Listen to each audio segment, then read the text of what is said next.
ಭೀತಿ ತೊರೆಯುವ ನಾವು ಪರೀಕ್ಷೆ ಬರೆಯುವ ಪರೀಕ್ಷಾವಾಣಿಯ ನಾವು ನೋಡಿ ಕಲಿಯುವ. ಖಾಲಿ ಜಾಗ ಭರ್ತಿ ಮಾಡಿ ಹೊಂದಿಸಿ ಬರೆದು ಲೆಕ್ಕ ಮಾಡಿ ಚಿತ್ರ ಬರೆದು ಭಾಗವ ಹೆಸರಿಸಿ ಎಲ್ಲ ಪ್ರಶ್ನೆಗೂ ಉತ್ತರಿಸಿ. ಪಾಸು ಫೇಲು ಗೆಲುವು ಸೋಲು ಜೀವನ ಎಲ್ಲಕ್ಕಿಂತ ಮಿಗಿಲು. ಅಂಕಗಳೆಂದರೆ ಮೇಲಿನ ತೊಗಟೆ ವಿದ್ಯೆ ಅದರ ಒಳಗಿನ ತಿರುಳು. ಭೀತಿ ತೊರೆಯುವ ನಾವು ಪರೀಕ್ಷೆ ಬರೆಯುವ ಪರೀಕ್ಷಾವಾಣಿಯ ನಾವು ನೋಡಿ ಕಲಿಯುವ. ಪರೀಕ್ಷಾವಾಣಿಯ ನಾವು ನೋಡಿ ಕಲಿಯುವ ಪರೀಕ್ಷಾವಾಣಿಯ ನಾವು ನೋಡಿ ಕಲಿಯುವ. ಪರೀಕ್ಷಾವಾಣಿ.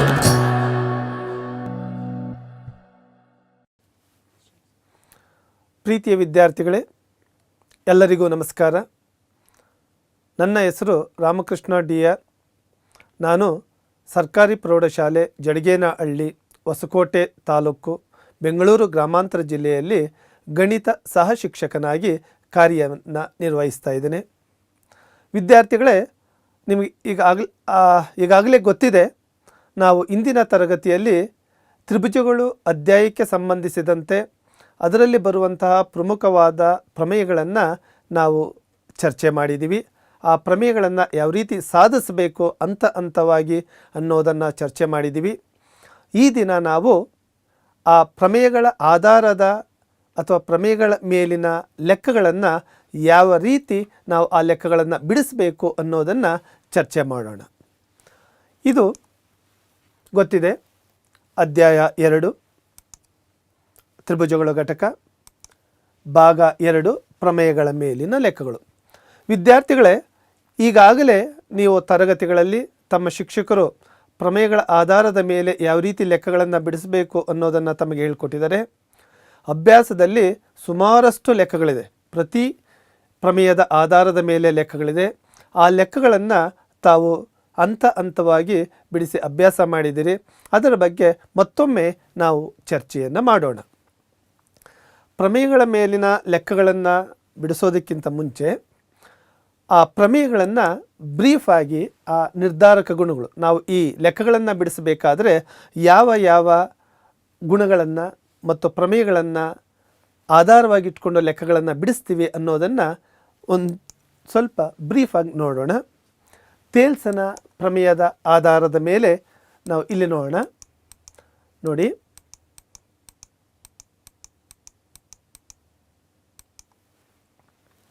ಮೊದಲನೆಯದು ತೇಲ್ಸನ ಪ್ರಮೇಯ. ಮೂಲ ಸಮಾನುಪಾತತೆಯ ಪ್ರಮೇಯದ ಆಧಾರದ ಮೇಲೆ ಲೆಕ್ಕಗಳನ್ನು ಬಿಡಿಸ್ತೀವಿ. ನಮಗೆ ಗೊತ್ತಿದೆ, ಒಂದು ತ್ರಿಭುಜದಲ್ಲಿ ಉದಾಹರಣೆಗೆ ತ್ರಿಭುಜ ಎ ಬಿ ಸಿನಲ್ಲಿ ಡಿ ಇ ಸಮಾಂತರವಾಗಿದ್ದರೆ, ಡಿ ಇ ಬಿ ಸಿಗೆ ಸಮಾಂತರವಾಗಿದ್ದರೆ A D by B D equals A E by C E ಅಂತ ಬರಿತೀವಿ.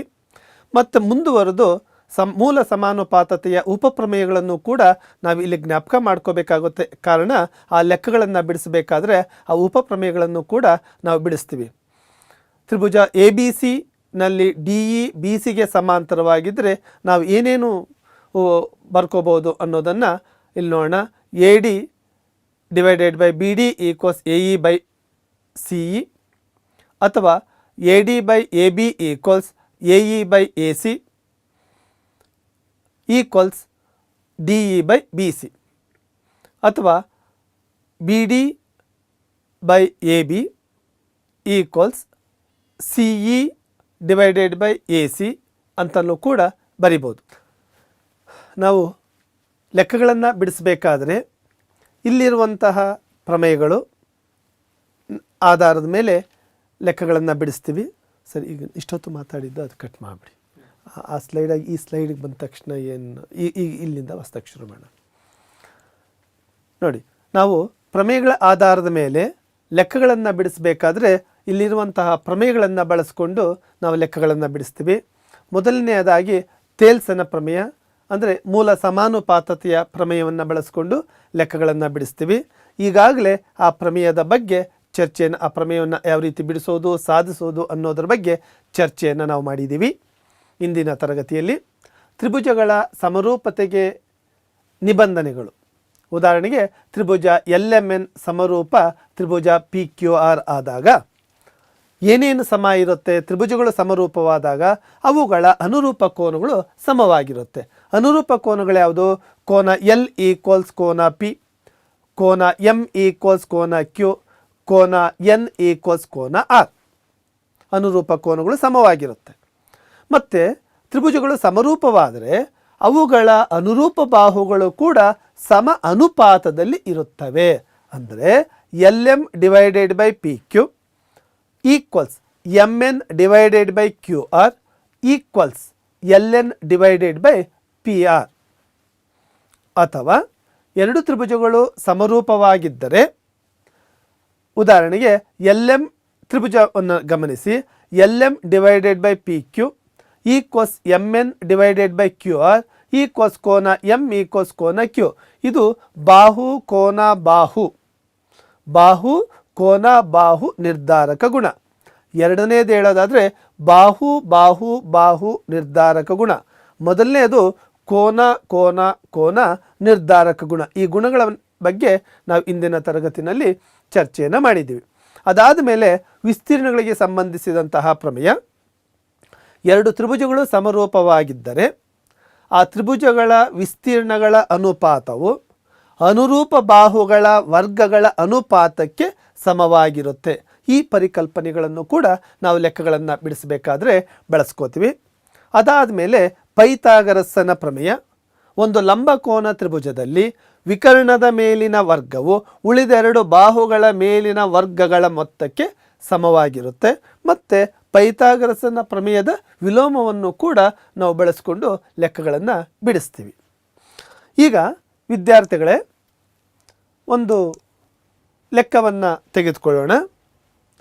ನಿಮಗೆ ಲೆಕ್ಕ ಕಾಣ್ತಾ ಇದೆ. ಚಿತ್ರದಲ್ಲಿ DE ಸಮಾಂತರ BC ಆದರೆ EC ಬೆಲೆಯನ್ನು ಕಂಡುಹಿಡಿಯಿರಿ. ಚಿತ್ರವನ್ನು ಗಮನಿಸಿ. ತ್ರಿಭುಜ ABCನಲ್ಲಿ DE BCಗೆ ಸಮಾಂತರವಾಗಿದೆ ಮತ್ತು AD ಬೆಲೆ ಕೊಟ್ಟಿದೆ 1.5 ಸೆಂಟಿಮೀಟರ್, BD ಬೆಲೆ ಕೊಟ್ಟಿದೆ 3 ಸೆಂಟಿಮೀಟರ್, AE ಬೆಲೆ ಕೊಟ್ಟಿದೆ 1 ಸೆಂಟಿಮೀಟರ್. CE ಬೆಲೆ ಅಥವಾ EC ಬೆಲೆ ಕಂಡುಹಿಡಿಬೇಕು. ನಾವು EC ಬೆಲೆಯನ್ನು ಕಂಡುಹಿಡಿಬೇಕು. ವಿದ್ಯಾರ್ಥಿಗಳೇ, ಚಿತ್ರವನ್ನು ನೋಡಿದ ತಕ್ಷಣ ನಮಗೆ ಜ್ಞಾಪಕ ಬರುತ್ತೆ DE ಸಮಾಂತರ BC ಆದರೆ. ಜ್ಞಾಪಕ ಮಾಡ್ಕೊಳ್ಳಿ, ಥೇಲ್ಸನ ಪ್ರಮೇಯ ಇದೇ ಥರ ಇದೆ. ಥೇಲ್ಸನ ಪ್ರಮೇಯವನ್ನು ಬಳಸಿಕೊಂಡು ಈ ಲೆಕ್ಕವನ್ನು ನಾವು ಸುಲಭವಾಗಿ ಬಿಡಿಸಬಹುದು. ಉತ್ತರ ನೋಡೋಣ. ಥೇಲ್ಸನ ಪ್ರಮೇಯ ಏನು ಹೇಳುತ್ತೆ? ತ್ರಿಭುಜ ಇಲ್ಲಿ ಏನು ಕೊಟ್ಟಿದೆ? ತ್ರಿಭುಜ ABCನಲ್ಲಿ DE ಸಮಾಂತರ BC ಕೊಟ್ಟಿದೆ. ನಾವು ಯಾವ ಪ್ರಮೇಯವನ್ನು ಬಳಸ್ಬೋದು? DE ಸಮಾಂತರ BC ಆದರೆ ಥೇಲ್ಸನ ಪ್ರಮೇಯದ ಪ್ರಕಾರ AD by BD equals AE by CE ಅಂತ ಬರ್ಕೋಬೋದು. ಇಲ್ಲಿ ನೋಡಿ, ನಮಗೆ AD ಬೆಲೆ ಗೊತ್ತಿದೆ 1.5 ಸೆಂಟಿಮೀಟರ್, BD ಬೆಲೆ ಗೊತ್ತಿದೆ 3 ಸೆಂಟಿಮೀಟರ್, AE ಬೆಲೆ ಗೊತ್ತಿದೆ 1 ಸೆಂಟಿಮೀಟರ್. EC ಕಂಡುಹಿಡಿಬೇಕು. ಈಗ ಒರೇ ಗುಣಾಕಾರ ಮಾಡಿದ್ರೆ ನೋಡಿ, EC ಇಂಟು 1.5 ಈಕ್ವಲ್ಸ್ 1 ಇಂಟು 3 ಮತ್ತು EC ಈಕ್ವಲ್ಸ್ ಈ 1.5 ಈ ಕಡೆ ಕಳಿಸಿದ್ರೆ 1 ಇಂಟು 3 ಡಿವೈಡೆಡ್ ಬೈ 1.5 ಆಗುತ್ತೆ. 3 1.5ರಿಂದ ಭಾಗಿಸಿದ್ರೆ ಎಷ್ಟು ಬರುತ್ತೆ? ನಮಗೆ 2 ಸೆಂಟಿಮೀಟರ್ ಬರುತ್ತೆ. ಅಂದರೆ EC ಬೆಲೆ ಎಷ್ಟಾಯಿತು? 2 ಸೆಂಟಿಮೀಟರ್ ಆಯಿತು. ಕೆಲವು ಸಾರಿ ಅವ್ರು ಈ ಥರನೂ ಕೇಳ್ಬೋದು, ಇಷ್ಟು ಕೊಟ್ಟು DE ಅನುಪಾತ BC ಬೆಲೆ ಕಂಡುಹಿಡಿಯಿರಿ ಅಂತಲೂ ಕೇಳ್ಬೋದು. DE ಅನುಪಾತ BC ಬೆಲೆ ಎಷ್ಟಾಗುತ್ತೆ ಊಹೆ ಮಾಡ್ಬೋದಾ? ನೋಡಿ, ನಾವು ಥೇಲ್ಸನ ಉಪಪ್ರಮೇಯವನ್ನು ಬಳಸ್ಕೊಂಡು ಹೇಗೆ ಹೇಳ್ಬೋದು? AD by AB equals DE by BC ಅಂತ ಬರೀಬೋದು. AD ಬೈ AB, AD ಎಷ್ಟಾಯಿತು? 1.5. AB ಎಷ್ಟಾಯಿತು? 3 ಪ್ಲಸ್ 1.5 ಎಷ್ಟು? 4.5. 1.5 ಡಿವೈಡೆಡ್ ಬೈ 4.5 ಆಯಿತು. 1.5 ಡಿವೈಡೆಡ್ ಬೈ 4.5 ಅಂದರೆ 1/3 ಆಗುತ್ತೆ. ಡಿ ಬೈ ಬಿ ಸಿ ಏನಾಗುತ್ತೆ 1/3 ಆಗುತ್ತೆ. ಅಂದರೆ A D by A B equals D E by B C ಆಗುತ್ತೆ. ಡಿ ಇ ಬೈ ಬಿ ಸಿನ ಅನುಪಾತ 1/3 ಆಗುತ್ತೆ. ಈ ರೀತಿಯಾಗಿ ಥೇಲ್ಸನ್ ಉಪಪ್ರಮೇಯವನ್ನು ಬಳಸಿಕೊಂಡು ಬೇರೆ ಬೇರೆ ಥರದ ಲೆಕ್ಕಗಳನ್ನು ಕೂಡ ನಾವು ಬಿಡಿಸ್ಬೋದು. ವಿದ್ಯಾರ್ಥಿಗಳೇ, ಮತ್ತೊಂದು ಲೆಕ್ಕವನ್ನು ನೋಡೋಣ. ಇಲ್ಲಿ ನೋಡಿ, ಚಿತ್ರವನ್ನು ಗಮನಿಸಿ. ಚಿತ್ರದಲ್ಲಿ ಎಲ್ ಎಂ ಸಮಾಂತರ ಸಿ ಬಿ ಮತ್ತು ಎಲ್ ಎನ್ ಸಮಾಂತರ ಸಿ ಡಿ ಆದರೆ ಏನಂತ ಸಾಧಿಸ್ಬೇಕು ನಾವು? A M divided by A B equals A N divided by A D ಅಂತ ಸಾಧಿಸಬೇಕು. ಇಲ್ಲಿ ಒಂದೊಂದೇ ತ್ರಿಭುಜ ಕೊಟ್ಟಿದ್ದರೆ ಒಂದೊಂದೇ ತ್ರಿಭುಜವನ್ನು ಗಮನಿಸೋಣ. ತ್ರಿಭುಜ ಎ ಬಿ ಸಿನಲ್ಲಿ ಎಲ್ ಎಂ ಸಮಾಂತರ ಬಿ ಸಿ ಅದನ್ನು ನಾವೇನಂತ ಬರಿಬೋದು? A M divided by A B equals A L divided by C L ಅಂತ ಬರಿಬೋದಲ್ವಾ? ಯಾವುದು? ಥೇಲ್ಸನ್ ಉಪಪ್ರಮೇಯದ ಪ್ರಕಾರ. ಅದೇ ರೀತಿ ಇಲ್ಲಿ ಕೂಡ ತ್ರಿಭುಜ ಎ ಡಿ ಸಿ ಈ ಥರದ್ದು ಲೆಕ್ಕಗಳನ್ನು ಕೊಟ್ಟಾಗ ಒಂದೇ ತ್ರಿಭುಜ ಬರ್ಕೊಂಡು ನಮಗೆ ಕನ್ಫ್ಯೂಸ್ ಆಗೋದಾದರೆ ನಾವು ಈ ತ್ರಿಭುಜವನ್ನು ಕೊಟ್ಟಿರೋ ತ್ರಿಭುಜಗಳನ್ನು 2 ಚಿಕ್ಕ ತ್ರಿಭುಜಗಳಾಗಿ ಬರ್ಕೋಬೋದು. ಹೇಗೆ? ತ್ರಿಭುಜ ಎ ಬಿ ಸಿ ಒಂದು, ತ್ರಿಭುಜ ಎ ಡಿ ಸಿ ಆಗಿ ಒಂದು. ಈಗ ಉತ್ತರವನ್ನು ನೋಡೋಣ. ತ್ರಿಭುಜ ಎ ಬಿ ಸಿಯಲ್ಲಿ ಎಲ್ ಎಂ ಸಮಾಂತರ C B, L M C ಬಿಗೆ ಸಮಾಂತರವಾಗಿದ್ದರೆ ಥೇಲ್ಸನ ಉಪಪ್ರಮೇಯದ ಪ್ರಕಾರ ನಾವೇನಂತ ಬರಿಬೋದು? A M divided by A B equals A L divided by A C ಅಂತ ಬರಿಬೋದು. ಅದೇ ರೀತಿ ತ್ರಿಭುಜ ಎ ಡಿ ಸಿಯಲ್ಲಿ ಎಲ್ ಎನ್ ಸಮಾಂತರ ಸಿ ಡಿ ಆದರೆ ಮತ್ತೆ ಥೇಲ್ಸನ ಉಪಪ್ರಮೇಯದ ಪ್ರಕಾರ ನಾವೇನಂತ ಬರಿಬೋದು? ನೋಡಿ, ಇವೆರಡೂ ಸಮಾಂತರ ಆದಾಗ A N by A D equals A L by A C ಅಂತ ಬರಿಬೋದು. 1 ಮತ್ತು 2 ಗಮನಿಸಿ. ಬಲಗಡೆ ಎಡಗಡೆ A M by A B equals A L by A C ಇದೆ. ಎರಡನೇದು A N by A D equals A L by A C ಇದೆ. ಎರಡರಲ್ಲೂ ಬಲಗಡೆ ಸಮ ಇದೆ. A M by A B equals A N by A D ಅಂತ ಬರಿಬೋದು. So ನಾವು ಅದನ್ನೇ ಸಾಧಿಸಬೇಕಾಗಿತ್ತು. ವಿದ್ಯಾರ್ಥಿಗಳೇ, ಅಂತೆ ಏನು ಲೆಕ್ಕದಲ್ಲಿ ಕೊಟ್ಟಿದ್ದಾರೆ, ಒಂದು ತ್ರಾಪಿಜ್ಯ, ಯಾವುದು? ಎ ಬಿ ಸಿ ಡಿ ತ್ರಾಪಿಜ್ಯವನ್ನು ಬರ್ಕೊಳ್ಳೋಣ. ಆ ತ್ರಾಪಿಜ್ಯದಲ್ಲಿ ಕರ್ಣಗಳನ್ನು ಸೇರಿಸೋಣ. ಬರಿಬೇಕಾದ್ರೆ ಒಂದು ಗಮನ ಇಟ್ಕೊಳ್ಳೋಣ. ಎ ಬಿ ಬೆಲೆ ಎಷ್ಟಿರಬೇಕು? ಸಿ ಡಿಯ 2ರಷ್ಟಿರುವಂತೆ ಒಂದು ರಫ್ ಆದ ಒಂದು ಚಿತ್ರವನ್ನು ಬರ್ಕೊಂಡಿದ್ದೀವಿ. ಮತ್ತು ಕರ್ಣಗಳನ್ನು ಸೇರಿಸಬೇಕು. ಎ ಸಿ ಮತ್ತು ಬಿ ಡಿ ಕರ್ಣಗಳು, ಆ ಕರ್ಣಗಳು ಪರಸ್ಪರ ಓ ಬಿಂದುವಿನಲ್ಲಿ ಛೇದಿಸಿವೆ. ಈಗ ನೋಡೋಣ, ಚಿತ್ರ ಆಯಿತು. ತ್ರಿಭುಜ ಎ ಒ ಬಿ ಮತ್ತು ತ್ರಿಭುಜ ಸಿ ಒ ಡಿಗಳಲ್ಲಿ, ಎ ಒ ಬಿ ಮತ್ತು ಸಿ ಒ ಡಿ ತ್ರಿಭುಜಗಳಲ್ಲಿ ಕೋನ 1 ಯಾವುದೋ? ತ್ರಿಭುಜ ಎ ಒ ಬಿನಲ್ಲಿ ಕೋನ 1 ಈಕ್ವಲ್ಸ್ ತ್ರಿಭುಜ ಸಿ ಒ ಡಿನಲ್ಲಿ ಕೋನ 2. ಎಂಥ ಕೋನಗಳಿವು? ಪರ್ಯಾಯ ಕೋನಗಳು. ಯಾಕೆ ಪರ್ಯಾಯ ಕೋನಗಳು? ನಮಗೆ ಗೊತ್ತಿದೆ, ಎ ಬಿ ಮತ್ತು ಸಿ ಡಿ ಪರಸ್ಪರ ಸಮಾಂತರ ರೇಖೆಗಳು. ಸಮಾಂತರ ರೇಖೆಗಳಾಗಿರೋದ್ರಿಂದ ಇವೆರಡು ಪರ್ಯಾಯ ಕೋನಗಳು. ಪರ್ಯಾಯ ಕೋನಗಳು ಸಮವಾಗಿರುತ್ತವೆ. ಕೋನ 1 ಈಕ್ವಲ್ಸ್ ಕೋನ 2. ಹಾಗೆ ತ್ರಿಭುಜ ಎ ಒ ಬಿ ಮತ್ತು ಸಿ ಒ ಡಿಗಳಲ್ಲಿ ಕೋನ 5 ಈಕ್ವಲ್ಸ್ ಕೋನ 6. ಕೋನ 5 ಯಾವುದೋ? ತ್ರಿಭುಜ ಎ ಒ ಬಿ ಈ ಕೋನ ಈಕ್ವಲ್ಸ್ ಕೋನ ಸಿ ಒ ಡಿ. ಇಲ್ಲಿ ಈ ಎರಡೂ ಕೋನಗಳು ಸಮ ಆದವು. ಯಾವುದೇ ಎರಡು ತ್ರಿಭುಜಗಳಲ್ಲಿ 2 ಅನುರೂಪ ಕೋನಗಳು ಪರಸ್ಪರ ಸಮವಾದರೆ ಆ ಎರಡೂ ತ್ರಿಭುಜಗಳು ಎಂಥ ತ್ರಿಭುಜಗಳಾಗ್ತವೆ? ಸಮರೂಪ ತ್ರಿಭುಜಗಳಾಗ್ತವೆ. ಹಾಗಾಗಿ ತ್ರಿಭುಜ ಎ ಒ ಬಿ ಮತ್ತು ತ್ರಿಭುಜ ಸಿ ಒ ಡಿ ಎಂಥ ತ್ರಿಭುಜಗಳಾಗ್ತವೋ? ಸಮರೂಪ ತ್ರಿಭುಜಗಳಾಗ್ತವೆ. ಕಾರಣ ಎ ಎ ಎ ಕೋನ ಕೋನ ಸಮರೂಪತೆಯ ನಿರ್ಧಾರಕ ಗುಣದಂತೆ. ಈಗ ಈ ಎರಡೂ ತ್ರಿಭುಜಗಳು ಸಮರೂಪ ತ್ರಿಭುಜಗಳಾದರೆ ಈ ಥರ ಚಿಹ್ನೆ ಬರೆದ್ರೆ ತ್ರಿಭುಜ ಎ ಒ ಬಿನ ವಿಸ್ತೀರ್ಣ ಡಿವೈಡೆಡ್ ಬೈ ತ್ರಿಭುಜ ಸಿ ಒ ಡಿನ ವಿಸ್ತೀರ್ಣ.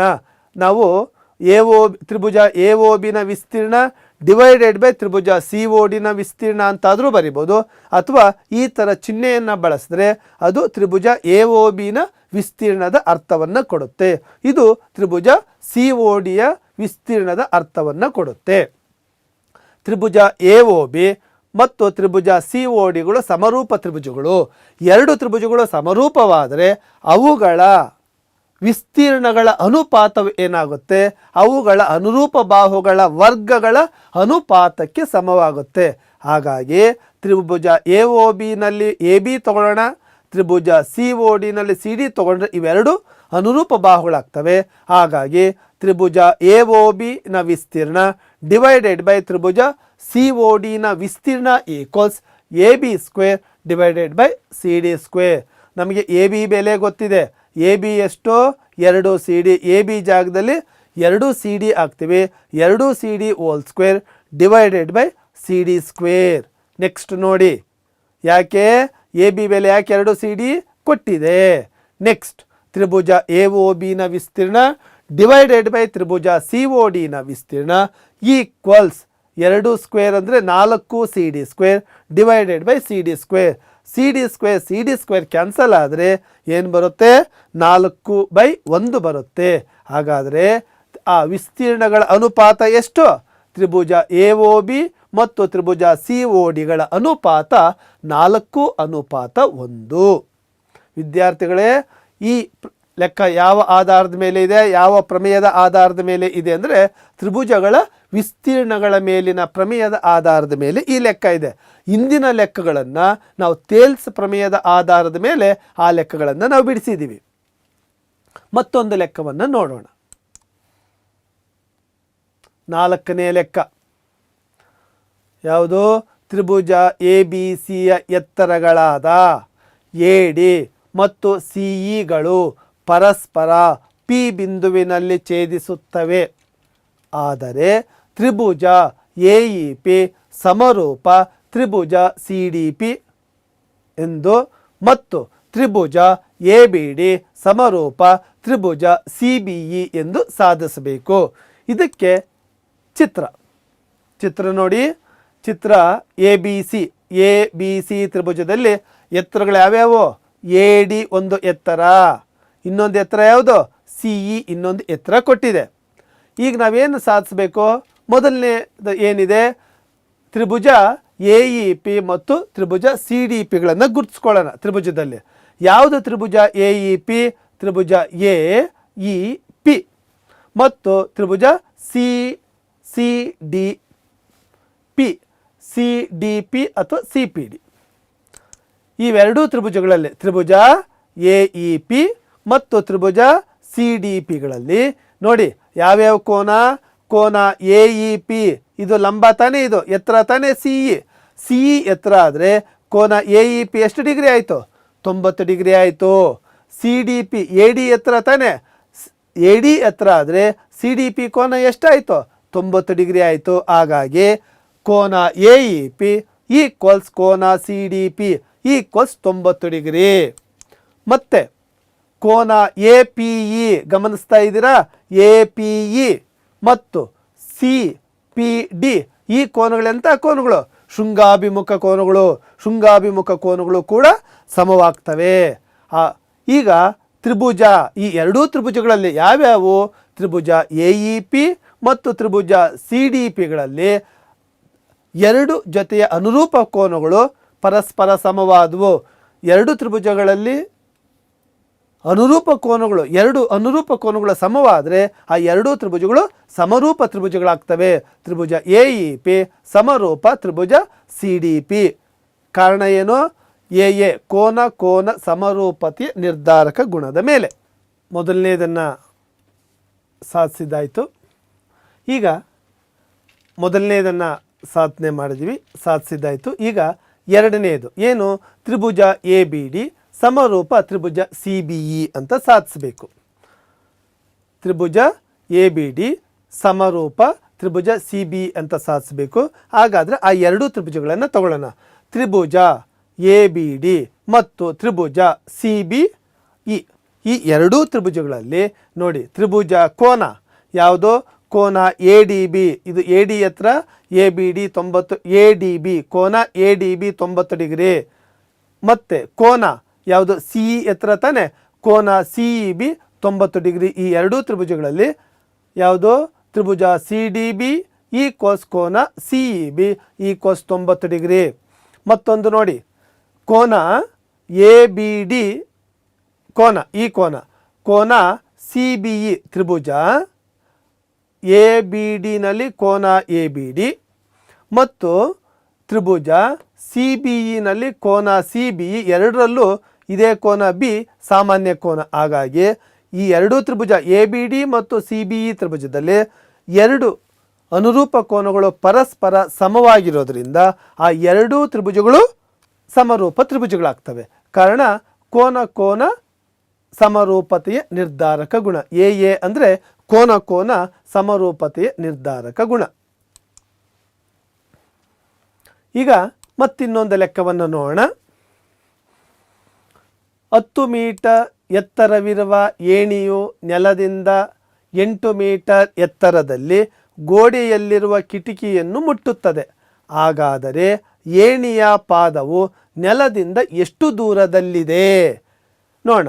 ಇದು ಏಣಿ, ಇದು ಗೋಡೆ, ಎ ಸಿ ಗೋಡೆ, ಎ ಬಿ ಏಣಿ, ಬಿ ಸಿ ಗೋಡೆಯ ಇಂದ ಏಣಿಯ ಪಾದಕ್ಕಿರುವ ದೂರ.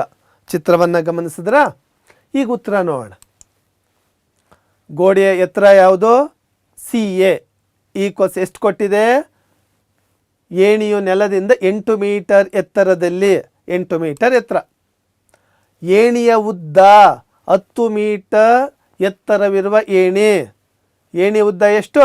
ಎ ಬಿ ಈಕ್ವಲ್ಸ್ ಎಷ್ಟು? 10 ಮೀಟರ್. ಇಲ್ಲಿ ನೋಡಿ ಪೈಥಾಗರಸನ ಪ್ರಮೇಯದ ಪ್ರಕಾರ ಏನಂತ ಬರ್ಕೋಬೋದು? A B square.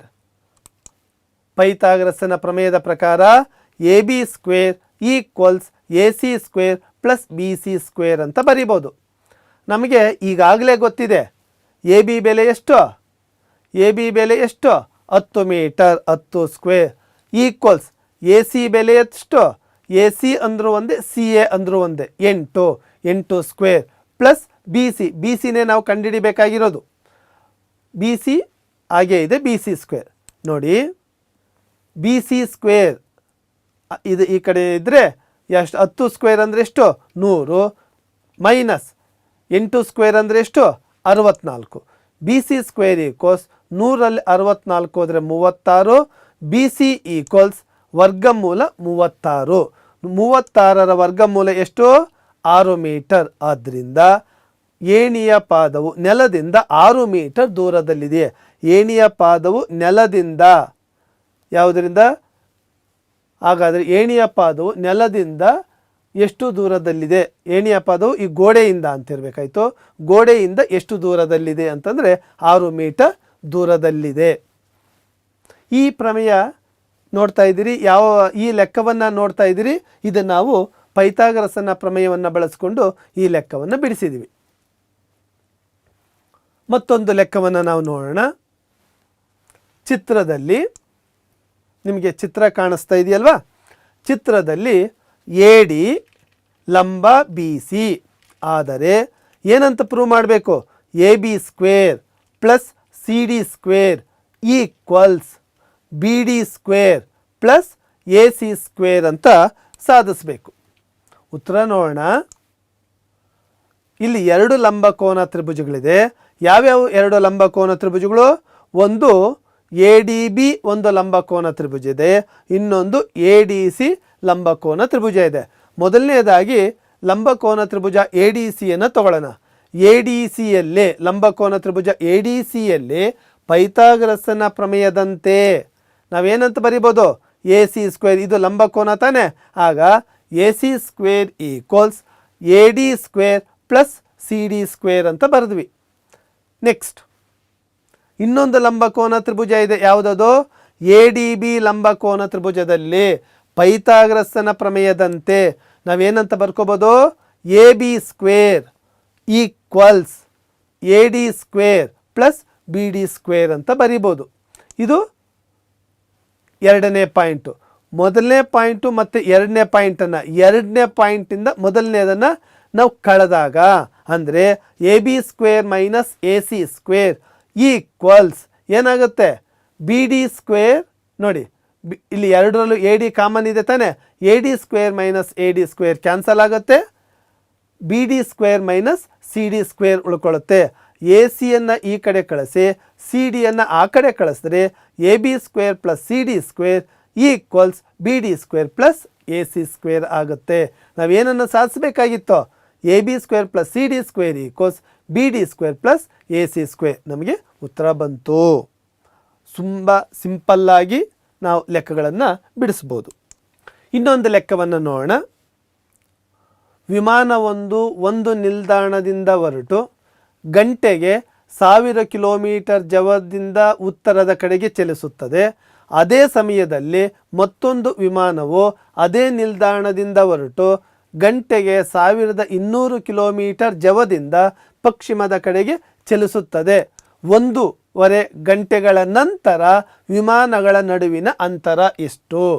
ಚಿತ್ರವನ್ನು ಬರ್ಕೊಳ್ಳೋಣ ಇದಕ್ಕೆ ಸಂಬಂಧಪಟ್ಟಂತೆ. ಇದು ಪಾಯಿಂಟ್ ಆಗಿರಲಿ. ನೋಡಿ, ಒಂದು ವಿಮಾನ ಯಾವ ಕಡೆ ಹೋಗ್ತಾ ಇದೆ, ಉತ್ತರದ ಕಡೆ. ಇನ್ನೊಂದು ವಿಮಾನ ಈ ಪಾಯಿಂಟು, ಇದು ಸ್ಟಾರ್ಟಿಂಗ್ ಪಾಯಿಂಟ್ ಅಂತ ತಗೊಳ್ಳೋಣ, ಮೂಲ ಬಿಂದು. ಒಂದು ಉತ್ತರದ ಕಡೆಗೆ, ಇನ್ನೊಂದು ಪಶ್ಚಿಮದ ಕಡೆಗೆ. ಉತ್ತರದ ಕಡೆಗೆ ಹೋಗ್ತಾ ಇರೋ ಜವ ಎಷ್ಟು?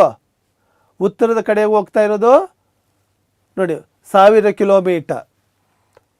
ಪಶ್ಚಿಮದ ಕಡೆ ಹೋಗ್ತಾ ಇರೋದು ಸ್ಪೀಡ್ ಎಷ್ಟು? ಜವ ಅಂದರೆ ಸ್ಪೀಡು 1200 ಕಿಲೋಮೀಟರ್. ಟೈಮ್ ಎಷ್ಟು? 1.5 ಗಂಟೆ. ಇಲ್ಲಿ ನೋಡೋಣ, ಇಲ್ಲಿ 1500 1800 ಯಾಕೆ ಬಂದಿದೆ ಅನ್ನೋದನ್ನು ನೋಡೋಣ. 1000 ಕಿಲೋಮೀಟರ್ ಜವದಿಂದ ಉತ್ತರದ ಕಡೆ ಹೋಗ್ತಾ ಇದೆ. ಟೈಮ್ ಎಷ್ಟು? 1000 ಕಿಲೋಮೀಟರ್. 1000 ಕಿಲೋಮೀಟರ್ 1.5 ಗಂಟೆ ಅಂದರೆ ಅದನ್ನು ಸಿಂಪ್ಲಿಫೈ ಮಾಡಿದಾಗ ನಮಗೆ ಎಷ್ಟು ಬರುತ್ತೆ? 3/2 ಬರುತ್ತೆ. 1000 × 3/2 ಎಷ್ಟಾಗುತ್ತೆ? 1500 ಕಿಲೋಮೀಟರ್. ಉತ್ತರದ ಕಡೆಗೆ ಚಲಿಸಿದ ದೂರ 1.5 ಗಂಟೆನಲ್ಲಿ 1500 ಕಿಲೋಮೀಟರ್. ಅದೇ ರೀತಿ ಪಶ್ಚಿಮದ ಕಡೆಗೆ ಜವ ಎಷ್ಟು? 1200 ಕಿಲೋಮೀಟರ್. ಟೈಮ್ ಎಷ್ಟು? 1.5 ಗಂಟೆ. 1.5 ಗಂಟೆ ಅಂದರೆ 3/2. 1200 × 3/2. ಇದನ್ನು ಸುಲಭೀಕರಿಸಿದಾಗ 1800 ಕಿಲೋಮೀಟರ್ ಬರುತ್ತೆ. O A 1500 kilometre, O B 1800 kilometre. ಇದೊಂದು ಲಂಬಕೋನ ತ್ರಿಭುಜ ಆಗಿದೆ. ನಮಗೆ ಬೇಕಾಗಿರೋದೇನು? 1.5 ಗಂಟೆಗಳ ನಂತರ ವಿಮಾನ, ಇಲ್ಲೊಂದು ವಿಮಾನ ಇದೆ, ಇಲ್ಲೊಂದು ವಿಮಾನ ಇದೆ, ವಿಮಾನಗಳ ನಡುವಿನ ಅಂತರ ಬೇಕು. ನೋಡೋಣ, ಕಾಣ್ತಾ ಇದೆಯಲ್ಲ ಚಿತ್ರ. ನಮಗೆ ವಿಮಾನಗಳ ನಡುವಿನ ಅಂತರ ಎ ಬಿ, ಒ ಎ ಮತ್ತು ಒ ಬಿಗಳು ಅವುಗಳನ್ನು ಗುರುತಿಸಿದ್ದೀವಿ. ಇಲ್ಲಿ ಪೈಥಾಗರಸನ ಪ್ರಮೇಯದಂತೆ ಎ ಬಿ ಸ್ಕ್ವೇರ್ ಈಕ್ವಲ್ಸ್ ಏನು?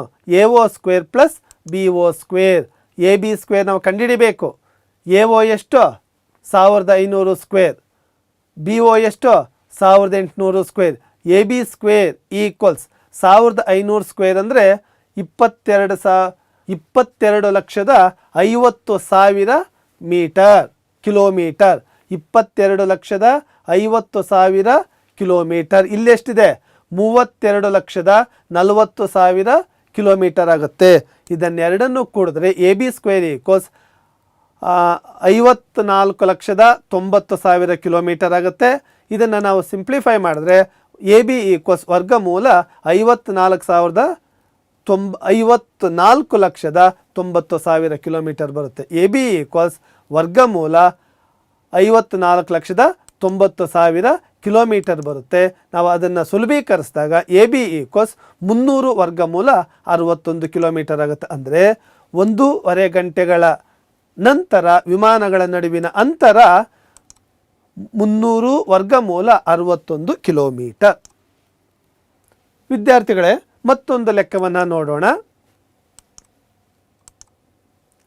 ಚಿತ್ರ ಗಮನಿಸಿ. ಈ ಚಿತ್ರದಲ್ಲಿ B D equals, B D ನೋಡಿ ತ್ರಿಭುಜ ಎ ಬಿ ಸಿನಲ್ಲಿ B D equals 1/3 B C ಆಗುವಂತೆ ಸಮಬಾಹು ತ್ರಿಭುಜ ಎ ಬಿ ಸಿಯಲ್ಲಿ ಡಿ ಯು ಬಿ ಸಿಯ ಮೇಲಿನ ಒಂದು ಬಿಂದುವಾಗಿದೆ. ಏನಂತ ಕೊಟ್ಟಿದೆ, ನಾವೇನಂತ ಸಾಧಿಸಬೇಕು, ಬಿಂದುವಾಗಿದ್ದರೆ 9 AD square equals 7 AB square ಅಂತ ಸಾಧಿಸಬೇಕು. 9 AD square equals 7 AB square ಅಂತ ಸಾಧಿಸಬೇಕು. ಇಲ್ಲಿ ಸಮಬಾಹು ತ್ರಿಭುಜ ಎ ಬಿ ಸಿ ಒಂದು ಸಮಬಾಹು ತ್ರಿಭುಜ ಆದರೆ ಪ್ರತಿಯೊಂದು ಬಾಹುವಿನ ಅಳತೆ B C equals X, A B equals X, A C equals X ಅಂತ ತಗೊಳ್ಳೋಣ. ಮತ್ತು ಎ ಇ ಅದರ ಲಂಬ ಎತ್ತರ ಆಗಿರಲಿ. ನಮಗೆ ಎ ಬಿ ಈಕ್ವಲ್ಸ್ ಇಲ್ಲಿ ನೋಡಿ ಕಾಣ್ತಾ ಇದೆಯಲ್ಲ, A B equals B C equals A C equals ಏನಂತ ಆಯಿತು, ಎಕ್ಸ್ ಆಯಿತು. ಹಾಗಾದರೆ ಬಿ ಡಿ ಏನಾಯಿತು, 1/3 ಅಲ್ಲಿ ಕೊಟ್ಟಿದೆ. ಬಿ ಡಿ ಯು 1/3 ಬಿ ಸಿ ಅಂತ ಕೊಟ್ಟಿದೆ. ಹಾಗಾದರೆ B D equals B C ಬೆಲೆ ಏನು, ಎಕ್ಸ್, x/3. ಬಿ ಡಿ ಬೆಲೆ x/3 ಆದರೆ ಬಿ ಇ ನೋಡಿ ಯಾವುದು, B E equals E C. ಯಾಕಂದರೆ ಸಮಬಾಹು ತ್ರಿಭುಜದಲ್ಲಿ ಲಂಬ ರೇಖೆ ಏನಾಗಿರುತ್ತೆ ಅದು ಮಧ್ಯ ರೇಖೆ ಕೂಡ ಆಗುತ್ತೆ. ಹಾಗಾದರೆ ಒಟ್ಟು ಬಿ ಸಿ ಎಕ್ಸ್ ಆದರೆ ಬಿ ಇ ಮತ್ತು ಇ ಸಿಗಳ ಸಮ ಆದರೆ ಬಿ ಇನೂ x/2 ಆಗುತ್ತೆ, ಇ ಸಿ ಕೂಡ x/2 ಆಗುತ್ತೆ. ಹಾಗೆ ಡಿ ಇ ಬೆಲೆ ಎಷ್ಟು ಅಂದರೆ ಒಟ್ಟು x/2 ನೋಡಿ ಡಿ ಇ ಬೆಲೆ ಎಷ್ಟು, ಬಿ ಡಿ ಬೆಲೆ x/3 ಇದೆ ತಾನೆ, ಬಿ ಡಿ ಬೆಲೆ x/3 ಇದೆ ತಾನೆ. ಡಿ ಇ ಬೆಲೆ ಎಷ್ಟು ಅಂದರೆ x/2 ಮೈನಸ್ x/3 ಲಾಸಹ ತಗೊಂಡಾಗ x/6 ಬರುತ್ತೆ. ಮತ್ತು ಎ ಇ ಬೆಲೆ ನಾವು ಸಮಬಾಹು ತ್ರಿಭುಜದ ಎತ್ತರ ಏನಾಗುತ್ತೆ, ವರ್ಗಮೂಲ ಬಾಹು ಡಿವೈಡೆಡ್ ಬೈ 2 ಆಗುತ್ತೆ. ಇದನ್ನು ಬಳಸ್ಕೊಂಡಾಗ ವರ್ಗಮೂಲ 3/2 ಎಕ್ಸ್ ಆಗುತ್ತೆ. ಯಾವುದೋ ಎ ಇ. ಈಗ ನೋಡಿ ಚಿತ್ರದಲ್ಲಿ ಪೈಥಾಗರಸನ ಪ್ರಮೇಯದಂತೆ ಯಾವುದು ಎ ಡಿ ಇ ಇದೊಂದು ಲಂಬಕೋನ ತ್ರಿಭುಜ ತಾನೆ. A D square equals A E square plus D E square. So A D square equals A E ಗೊತ್ತಿದೆ ನಮಗೆ 3x/4 3x. So A E ಬೆಲೆ ವರ್ಗಮೂಲ 3x/2 ಇರುತ್ತೆ, ಡಿ ಇ ಬೆಲೆ x/6 ಇರುತ್ತೆ. ಅದನ್ನು ವರ್ಗವಾಗಿ ತಗೊಂಡಾಗ A E square equals 3x/4 ಆಗುತ್ತೆ, D E square equals x²/36 ಆಗುತ್ತೆ. ಎ ಡಿ ಸ್ಕ್ವೇರ್ ಈಕ್ವಲ್ಸ್ ನಾವು ಲಾಸಹ ತಗೊಂಡಾಗ ಇದನ್ನು 4 ಮತ್ತು 36ರ ಲಾಸಹ 36 ಆಗುತ್ತೆ. ಅದನ್ನು 36 4ರಿಂದ ಭಾಗಿಸಿದಾಗ 9 ಬರುತ್ತೆ. 9 3 27 x² ಪ್ಲಸ್ x².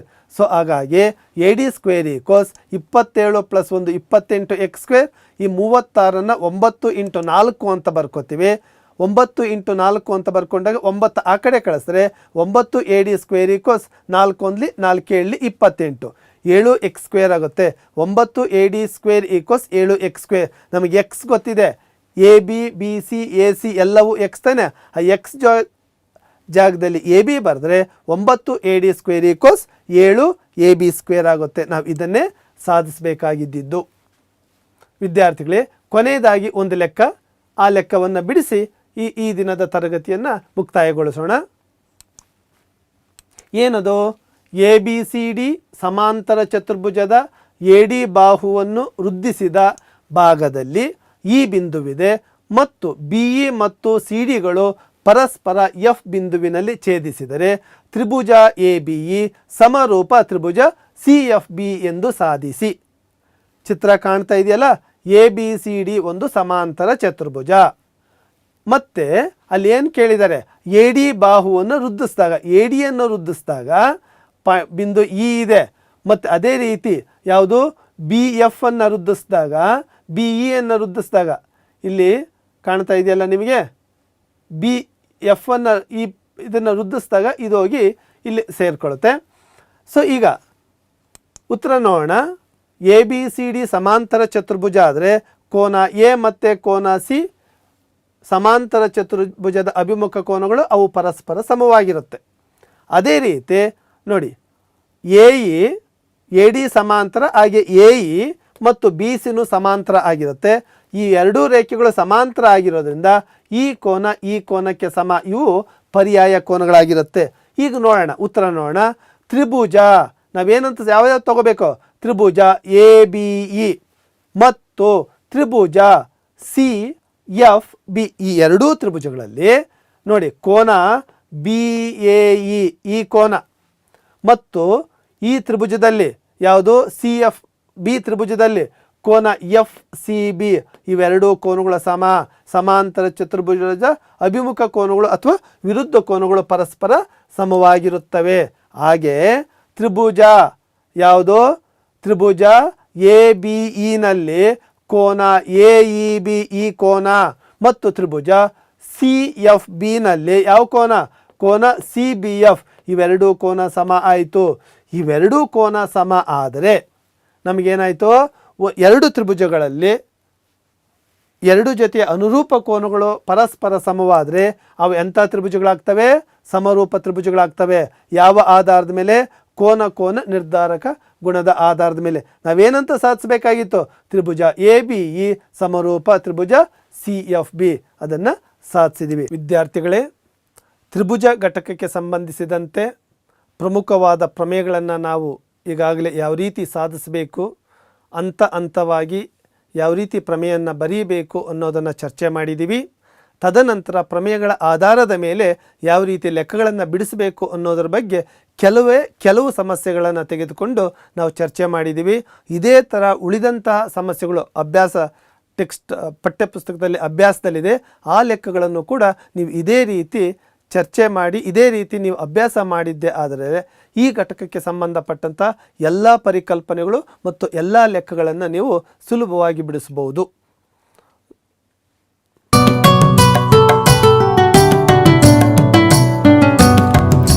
ಭೀತಿ ತೊರೆಯುವ ನಾವು ಪರೀಕ್ಷೆ ಬರೆಯುವ ಪರೀಕ್ಷಾವಾಣಿಯ ನಾವು ನೋಡಿ ಕಲಿಯುವ.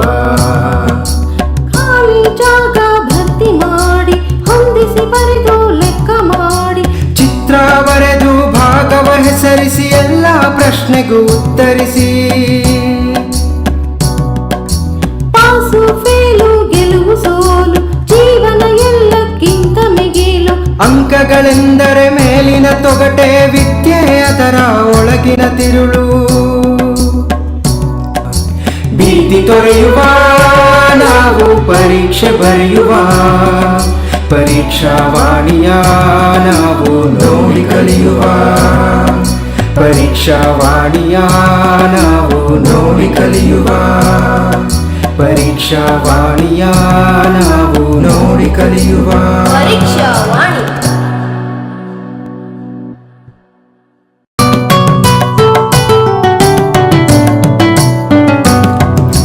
ಭೀತಿ ತೊರೆಯುವ ನಾವು ಪರೀಕ್ಷೆ ಬರೆಯುವ ಪರೀಕ್ಷಾವಾಣಿಯ ನಾವು ನೋಡಿ ಕಲಿಯುವ.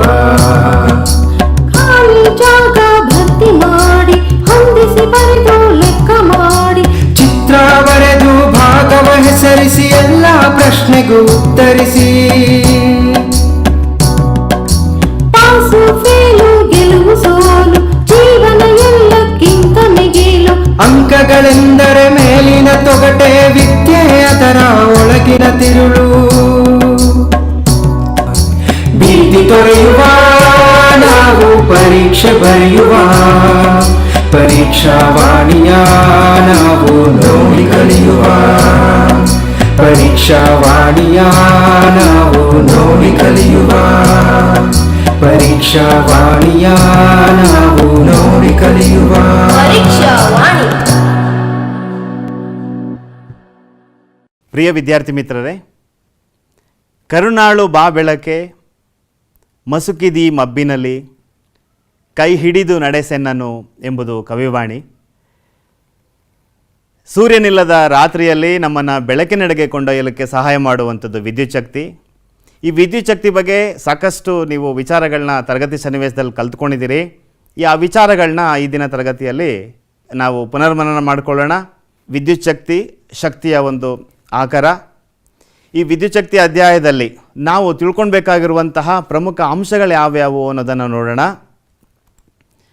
ಮೊದಲನೇದಾಗಿ ವಿದ್ಯುತ್ ಆವೇಶದ ಅರ್ಥ, ಅದರ ಏಕಮಾನ ಮತ್ತು ಈ ಅಧ್ಯಾಯದಲ್ಲಿ ಬರುವಂಥ ಪ್ರಮುಖ ಅಂಶಗಳು ಯಾವ್ಯಾವು ಅಂತ ಒಂದು ಸಾರಿ ಮನನ ಮಾಡಿಕೊಳ್ಳೋಣ. ಮೊದಲನೇದಾಗಿ ವಿದ್ಯುತ್ ಪ್ರವಾಹ, ಅದರ ಅರ್ಥ, ಅದರ ಏಕಮಾನ ಮತ್ತು ಅದರ ಅಳೆಯುವ ಸಾಧನ. ಅದೇ ರೀತಿ ವಿದ್ಯುತ್ ವಿಭವಾಂತರ, ಅದರ ಏಕಮಾನ ಮತ್ತು ಅಳೆಯುವ ಸಾಧನ. ಹಾಗೆಯೇ ವಿದ್ಯುತ್ ರೋಧದ ಅರ್ಥ, ಅದರ ಏಕಮಾನ. ಹಾಗೆಯೇ ಓಮನ ನಿಯಮದ ಮೇಲಿನ ಸಮಸ್ಯೆಗಳು, ತದನಂತರ ವಾಹಕ ರೋಧವನ್ನು ಅವಲಂಬಿಸಿರುವಂಥ ಅಂಶಗಳು, ರೋಧಶೀಲತೆ, ಅದರ ಏಕಮಾನ ಮತ್ತು ಅದರ ಅನ್ವಯಗಳು, ಆನಂತರ ರೋಧಕಗಳ ಸರಣಿ ಜೋಡಣೆ ಮತ್ತು ಸಮಾಂತರ ಜೋಡಣೆ, ಅದರ ಅನ್ವಯಗಳು, ಅದೇ ರೀತಿ ಜೌಲನ ಉಷ್ಣೋತ್ಪಾದನಾ ನಿಯಮದ ಅನ್ವಯಗಳು, ಅದನಂತರ ವಿದ್ಯುತ್ ಸಾಮರ್ಥ್ಯ, ಅದರ ಏಕಮಾನ ಮತ್ತು ಅದರ ಮೇಲಿನ ಸಮಸ್ಯೆಗಳು. ಈ ಇಷ್ಟು ಅಂಶಗಳನ್ನ ನೀವು ಪುನರ್ಮನನ ಮಾಡಿಕೊಂಡ್ರೆ, ಅಭ್ಯಾಸ ಮಾಡಿಕೊಂಡ್ರೆ ಪರೀಕ್ಷೆಯಲ್ಲಿ ಕೇಳಬಹುದಾದಂಥ ಯಾವುದೇ ಪ್ರಶ್ನೆಗೆ ನೀವು ಸುಲಭವಾಗಿ ಉತ್ತರಿಸಲಿಕ್ಕೆ ಸಹಾಯ ಆಗುತ್ತೆ. ಈ ವಿದ್ಯುತ್ ಪ್ರವಾಹಕ್ಕೆ ಕಾರಣವಾಗಿರುವಂಥದ್ದು ವಿದ್ಯುತ್ ಆವೇಶ. ಈ ವಿದ್ಯುತ್ ಆವೇಶದ ಏಕಮಾನ ಕೂಲಂ. 1 ಕೂಲಂನ ಬೆಲೆ 6 × 10⁻18 ಎಲೆಕ್ಟ್ರಾನ್ಗಳು. ಈ ವಿದ್ಯುತ್ ಆವೇಶದ ಹರಿಯುವಿಕೆಯ ಕಾರಣದಿಂದಾಗಿ ವಿದ್ಯುತ್ ಪ್ರವಾಹ ಉಂಟಾಗತ್ತೆ. ವಿದ್ಯುತ್ ಪ್ರವಾಹ ಅಂತೇಳಿದರೆ ವಿದ್ಯುತ್ ಆವೇಶಗಳ ಪ್ರವಾಹದ ದರ, ಅಂದರೆ ಒಂದು ವಾಹಕದಲ್ಲಿ ಯಾವ ಸ್ಪೀಡಲ್ಲಿ ಎಲೆಕ್ಟ್ರಾನ್ಗಳು ಅಥವಾ ವಿದ್ಯುತ್ ಆವೇಶಗಳು ಹರಿತಾ ಇದೆ ಅನ್ನೋದನ್ನು ವಿದ್ಯುತ್ ಪ್ರವಾಹ ಸೂಚಿಸುತ್ತೆ. ಅದನ್ನು ಲೆಕ್ಕಾಚಾರ ಮಾಡಲಿಕ್ಕೆ I=Q/T ಅನ್ನೋ ಸೂತ್ರವನ್ನು ನಾವು ಬಳಸ್ಕೊಳ್ತೀವಿ, ಅಥವಾ Q=IT ಅಂತಲೂ ಕೂಡ ಬರ್ಕೊಳ್ತೀವಿ. ಇನ್ನು ಇದರ ಏಕಮಾನ ಅಥವಾ ಅಂತಾರಾಷ್ಟ್ರೀಯ ಏಕಮಾನ ಆಂಪೀರ್. ಇದನ್ನು ಅಳಿಲಿಕ್ಕೆ ಬಳಸುವಂತಹ ಸಾಧನ ಅಮ್ಮೀಟರ್. ಆ ಅಮ್ಮೀಟರ್ನ ನಾವು ಇಲ್ಲಿ ಕಾಣ್ತಾ ಇದ್ದೀವಿ. ಎ ಅನ್ನೋ ಸಿಂಬಲನ್ನು ಬಳಸ್ಕೊಂಡು ಸೂಚಿಸ್ತೀವಿ. ಒಂದು ಸಾಧನದಲ್ಲಿ, ಈ ರೀತಿಯ ಸಾಧನದಲ್ಲಿ ಎ ಅನ್ನೋ ಮಾರ್ಕಿಂಗ್ ಇತ್ತು ಅಂತದ್ರದ್ದು ಅಮ್ಮೀಟರ್. ಇದನ್ನು ಮಂಡಲದಲ್ಲಿ ಯಾವಾಗಲೂ ಸರಣಿ ಜೋಡಣೆಯಲ್ಲಿ ಜೋಡಿಸಿರ್ತೇವೆ ವಿದ್ಯುತ್ ಪ್ರವಾಹವನ್ನು ಲೆಕ್ಕಾಚಾರ ಮಾಡಲಿಕ್ಕೆ. ಇನ್ನು ವಿದ್ಯುತ್ ಪ್ರವಾಹದ 1 ಆಂಪಿಯರ್ನ ಅರ್ಥವನ್ನು ನಾವು ಪುನರ್ಮನನ ಮಾಡಿಕೊಳ್ಳೋಣ. ಅಂದರೆ ಒಂದು ವಾಹಕದಲ್ಲಿ 1 ಸೆಕೆಂಡ್ಗೆ 1 ಕೂಲಂನಷ್ಟು ವಿದ್ಯುತ್ ಪ್ರವಾಹ ಆಗ್ತಾ ಇದೆ ಅಂತ ಹೇಳಿದರೆ ಆಗ ಆ ವಿದ್ಯುತ್ ಪ್ರವಾಹ 1 ಆಂಪಿಯರ್ ಆಗಿರುತ್ತೆ. ಇನ್ನು ಈ ವಿದ್ಯುತ್ ಪ್ರವಾಹದಿಂದ ನಾವು ಸಾಕಷ್ಟು ಅನುಕೂಲಗಳನ್ನು ಪಡ್ಕೊಳ್ತಾ ಇದ್ದೇವೆ. ವಿವಿಧ ರೀತಿಯ ವಿದ್ಯುತ್ ಮಂಡಲಗಳನ್ನು ನಾವು ಕಾಣ್ತಾ ಇದ್ದೇವೆ. ಅದರಲ್ಲಿ ಸರಳ ವಿದ್ಯುತ್ ಮಂಡಲ, ಗೃಹ ವೈರಿಂಗ್ನಲ್ಲಿ ಬಳಸುವಂಥ ಮಂಡಲ, ಹೀಗೆ. ವಿದ್ಯುತ್ ಮಂಡಲ ಅಂದರೆ ಏನಾಗಿದ್ರೆ, ವಿದ್ಯುತ್ ಮಂಡಲ ಅಂತ ಹೇಳಿದರೆ ವಿದ್ಯುತ್ ಪ್ರವಾಹವನ್ನು ತೋರಿಸುವಂತಹ ಪಥ ಅಥವಾ ವಿದ್ಯುತ್ ಪ್ರವಾಹದ ಪಥ, ಅದನ್ನು ನಾವು ಸಂಕೇತಗಳನ್ನು ಬಳಸ್ಕೊಂಡು ಬರೆದದ್ದೇ ಆದರೆ ಅದು ಮಂಡಲ ನಕ್ಷೆ ಆಗುತ್ತೆ. ಇಲ್ಲಿ ನಾವು ಒಂದು ಸರಳ ವಿದ್ಯುತ್ ಮಂಡಲದ ನಕ್ಷೆಯನ್ನು ಕಾಣ್ತಾ ಇದ್ದೇವೆ. ಅದಕ್ಕೆ ಸಂಬಂಧಪಟ್ಟಂತೆ ಒಂದು ಚಿತ್ರ ಮಾದರಿಯನ್ನು ನೀವು ಇಲ್ಲಿ ನೋಡ್ತಾ ಇದ್ದೀರಿ. ಇದರಲ್ಲಿ ಒಂದು ಸೆಲ್ ಇದೆ. ಅದನ್ನು ಕನೆಕ್ಟಿಂಗ್ ವೈರ್ನ ಬಳಸ್ಕೊಂಡು ಅದನ್ನು ಒಂದು ಬಲ್ಬ್ಗೆ ಕನೆಕ್ಟ್ ಮಾಡಿದ್ದೀನಿ.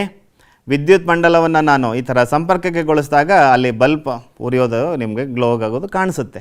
ಇಲ್ಲಿ ನೋಡ್ತಾ ಇದ್ದೀರಿ ಒಂದು ಮಂಡಲದ ವಿದ್ಯುತ್ ಮಂಡಲದ ಸರಳ ವಿದ್ಯುತ್ ಮಂಡಲದ ಒಂದು ಸಣ್ಣ ಮಾದರಿ. ಸೊ ಇಲ್ಲಿ ಬಳಸ್ಕೊಂಡಿರುವಂಥ ಸೆಲ್ಲು ಜೊತೆಗೆ ಬಲ್ಬ್, ಕನೆಕ್ಟಿಂಗ್ ವೈರ್ಸನ್ನು ನಾನು ಆ ಮಂಡಲ ನಕ್ಷೆಯಲ್ಲಿ ತೋರಿಸಿದ್ದೀನಿ. ಏನೇನಿದೆ ನೋಡಿಬಿಡೋಣ ಒಂದು ಸಾರಿ. ಸೊ ಬಲ್ಬನ್ನು ನಾನು ಯಾವ ರೀತಿ ತೋರಿಸ್ಕೊಂಡಿದ್ದೀನಿ, ಇಲ್ಲಿ ಒಂದು ನಕ್ಷೆ ಕಾಣಿಸ್ತಾ ಇದೆ. ಇದು ಬಲ್ಬನ್ನು ಸೂಚಿಸುತ್ತೆ. ಒಂದು ಬ್ಯಾಟ್ರಿ ಜೊತೆಗೆ ಅದರಲ್ಲಿ ನಾನು ಅಮ್ಮೀಟರ್ಗೆ ಕನೆಕ್ಟ್ ಮಾಡಿದ್ದೀನಿ ಮಂಡಲವನ್ನು. ಅದೇ ರೀತಿ ಪ್ಲಕ್ಕಿಯನ್ನು ಬಳಸ್ಕೊಂಡು ಕನೆಕ್ಟ್ ಮಾಡಿದ್ದೀನಿ. ಸೊ ಹಾಗಾಗಿ ಒಟ್ಟಾರೆ ಸರಳ ವಿದ್ಯುತ್ ಮಂಡಲದಲ್ಲಿ ಈ ಕೆಲವು ಉಪಕರಣಗಳು ಮಾತ್ರ ಇರ್ತವೆ. ಇನ್ನು ಬಲಭಾಗದಲ್ಲಿ ಒಂದು ಚಾರ್ಟನ್ನು ನೋಡ್ತಾ ಇದ್ದೀರಿ. ಆ ಚಿತ್ರ ಅದರಲ್ಲಿ ಸಾಕಷ್ಟು ಸಿಂಬಲ್ಗಳನ್ನ ತೋರಿಸಿದ್ದಾರೆ. ಆ ಸಿಂಬಲ್ಗಳನ್ನ ಬಳಸ್ಕೊಂಡು ನಾವು ಯಾವ್ಯಾವ ಸಾಧನವನ್ನು ನಾವು ಈ ಮಂಡಲದಲ್ಲಿ ಬಳಸ್ಕೊಳ್ತೀವಿ ಅದನ್ನು ನಕ್ಷೆ ರೂಪಕ್ಕೆ ಬರಿಬೇಕಾದ್ರೆ ಅಲ್ಲಿ ತೋರಿಸಿರುವಂತಹ ಸಾಧನಗಳನ್ನು ನಾವು ಬಳಸ್ಕೊಳ್ತೀವಿ. ಇಲ್ಲಿ ಮೇಲೆ ಕಾಣಿಸ್ತಾ ಇದೆ. ಇಲ್ಲಿ ಕಾಣಿಸ್ತಾ ಇರುವಂಥದ್ದು ಒಂದು ಸೆಲ್ಲನ್ನು ಮಾತ್ರ ತೋರಿಸುತ್ತೆ, ವಿದ್ಯುತ್ ಕೋಶವನ್ನು. ಆನಂತರ ಇದು ಶುಷ್ಕ ಕೋಶವನ್ನು ತೋರಿಸುತ್ತೆ, ವಿದ್ಯುತ್ ಕೋಶಗಳ ಸರಣಿ ಜೋಡಣೆ. ಆನಂತರ ಇಲ್ಲಿ ಕೆಳಗಡೆ ಇರುವಂತಹ ಸಿಂಬಲ್ಲು ಪ್ಲಕ್ಕಿನ ತೋರಿಸುತ್ತೆ, ಓಪನ್ ಆಗಿರುವಂತಹ ಪ್ಲಕ್ಕಿ. ಇದು ಕ್ಲೋಸ್ಡ್ ಪ್ಲಕ್ಕಿನ ಅಥವಾ ಇದು ತೆರೆದ ಮಂಡಲವನ್ನು, ಇದು ಪೂರ್ಣಗೊಂಡಿರುವ ಮಂಡಲವನ್ನು ತೋರಿಸ್ಲಿಕ್ಕೆ ಪ್ಲಕ್ಕಿಯನ್ನು ತೋರಿಸ್ಲಿಕ್ಕೆ ಬಳಸ್ಕೊಳ್ತೀವಿ. ಇನ್ನು 2 ವಯರ್ಗಳನ್ನ ಒಂದಕ್ಕೊಂದು ಜಾಯಿನ್ ಮಾಡಿರೋದನ್ನು, 2 ವಯರ್ಗಳು ಒಂದಕ್ಕೊಂದು ಜಾಯಿನ್ ಆಗದೇ ಹೋಗಿರುವಂಥದ್ದು ಸಂಕೇತವನ್ನು ಕಾಣ್ತಾ ಇದ್ದೀರಿ. ನಂತರ ರೋಧಕವನ್ನು ತೋರಿಸುವಂಥ ಸಿಂಬಲ್ನ ಕಾಣ್ತಾ ಇದ್ದೀರಿ. ಆನಂತರ ರಿಯೋಸ್ಟಾಟನ್ನು ತೋರಿಸುವಂಥ ಸಿಂಬಲ್ ಕಾಣ್ತಾ ಇದ್ದೀರಿ. ಆನಂತರ ಅಮ್ಮೀಟರ್ ಹಾಗೂ ವೋಲ್ಟ್ ಮೀಟರ್ಗಳನ್ನ ಮಂಡಲದಲ್ಲಿ ಬಳಸಿದ್ದೀವಿ ಅಂತ ಹೇಳಿದರೆ ಅದರ ನಕ್ಷೆಯನ್ನು ನಾವು ಈ ರೀತಿ ನಕ್ಷೆಯನ್ನು ಬರೀಬೇಕಾದ್ರೆ ಈ ರೀತಿಯ ಸಿಂಬಲ್ಗಳನ್ನು ಬಳಸ್ಕೊಳ್ತೀವಿ. ಈ ಸಿಂಬಲ್ಗಳ ಬಗ್ಗೆ ನಿಮಗೆ ಒಂಚೂರು ಮಾಹಿತಿ ಇದ್ದರೆ ಒಳ್ಳೆಯದು. ಒಂದು ಸರಳವಾದಂತಹ ಲೆಕ್ಕವನ್ನು ನೋಡೋಣ. ವಿದ್ಯುತ್ ಬಲ್ಬ್ನ ತಂತಿಯ ಮೂಲಕ 0.5 ಆಂಪಿಯರ್ ವಿದ್ಯುತ್ ಪ್ರವಾಹವು 10 ನಿಮಿಷಗಳ ಕಾಲ ಪ್ರವಹಿಸುತ್ತದೆ. ಆಗ ವಿದ್ಯುತ್ ಮಂಡಲದಲ್ಲಿ ಪ್ರವಹಿಸಿದ ವಿದ್ಯುದಾವೇಶಗಳ ಪ್ರಮಾಣವನ್ನು ಕಂಡುಹಿಡಿಯಿರಿ ಅಂತ ಪ್ರಶ್ನೆ ಇದೆ. ಇಲ್ಲಿ ದತ್ತಾಂಶಗಳನ್ನ ನೋಡೋಣ. 0.5 A ಅಂತ ಹೇಳಿದರೆ ಅದು ಐನ ಬೆಲೆ. ಕಾಲವನ್ನು ಕೊಟ್ಟಿದ್ದಾರೆ T 10 ನಿಮಿಷಗಳು. ಆನಂತರ ನಾವಿಲ್ಲಿ ಕಂಡುಹಿಡಿಬೇಕಾಗಿರೋದು ವಿದ್ಯುದಾವೇಶಗಳ ಪ್ರಮಾಣ Q ಅನ್ನು ಕಂಡುಹಿಡಿಬೇಕು. ಸೊ ಇಲ್ಲಿ ಬಳಸಬೇಕಾಗಿರುವಂಥ ಸೂತ್ರ Q = IT. ದತ್ತಾಂಶಗಳನ್ನ ಬರ್ಕೊಂಡೆ, ಸೂತ್ರವನ್ನು ಬರ್ಕೊಂಡೆ. ಆನಂತರ ಈ ಕಾಲವನ್ನು ನಾನು ನಿಮಿಷಗಳಲ್ಲಿರುವಂಥ ಕಾಲವನ್ನು ಸೆಕೆಂಡ್ಗಳಿಗೆ ಮಾರ್ಪಾಡು ಮಾಡ್ಕೊಳ್ತಾ ಇದ್ದೀನಿ. ಅದನ್ನು ಯಾವ ರೀತಿ ಮಾಡಿಕೊಂಡೆ ಅಂತ ಹೇಳಿದರೆ 10 × 60 ನಾನು ಗುಣಿಸ್ಕೊಂಡೆ. ಒಂದು ನಿಮಿಷಕ್ಕೆ 60 ಸೆಕೆಂಡ್ಗಳಾಗಿರೋದ್ರಿಂದ 10 ನಿಮಿಷವನ್ನು ಸೆಕೆಂಡ್ಗಳಿಗೆ ಮಾರ್ಪಾಡು ಮಾಡಿದಾಗ 600 ಸೆಕೆಂಡ್ಗಳಾಗುತ್ತೆ. ಇನ್ನು ಸೂತ್ರದಲ್ಲಿ ಈ ಬೆಲೆಗಳನ್ನು ಆದೇಶಿಸಿ ಸಿಂಪ್ಲಿಫೈ ಮಾಡಿದಾಗ ಬರುವಂಥದ್ದು 300 ಕೂಲಂಗಳು. ಈ ಒಂದು ಮಂಡಲದಲ್ಲಿ ಹರಿಯುವಂತಹ ವಿದ್ಯುದಾವೇಶಗಳ ಪ್ರಮಾಣ ಎಷ್ಟು ಅಂತ ಹೇಳಿದರೆ 300 ಕೂಲಂಗಳು. ವಿದ್ಯುತ್ ವಿಭವಾಂತರ ಮಕ್ಕಳೇ, ನಿಮ್ಗೆ ಗೊತ್ತಿದೆ, ನೀರು ಯಾವಾಗಲೂ ಎತ್ತರವಾದ ಪ್ರದೇಶದಿಂದ ಇಳಿಜಾರು ಪ್ರದೇಶಕ್ಕೆ ಹರಿಯುತ್ತೆ.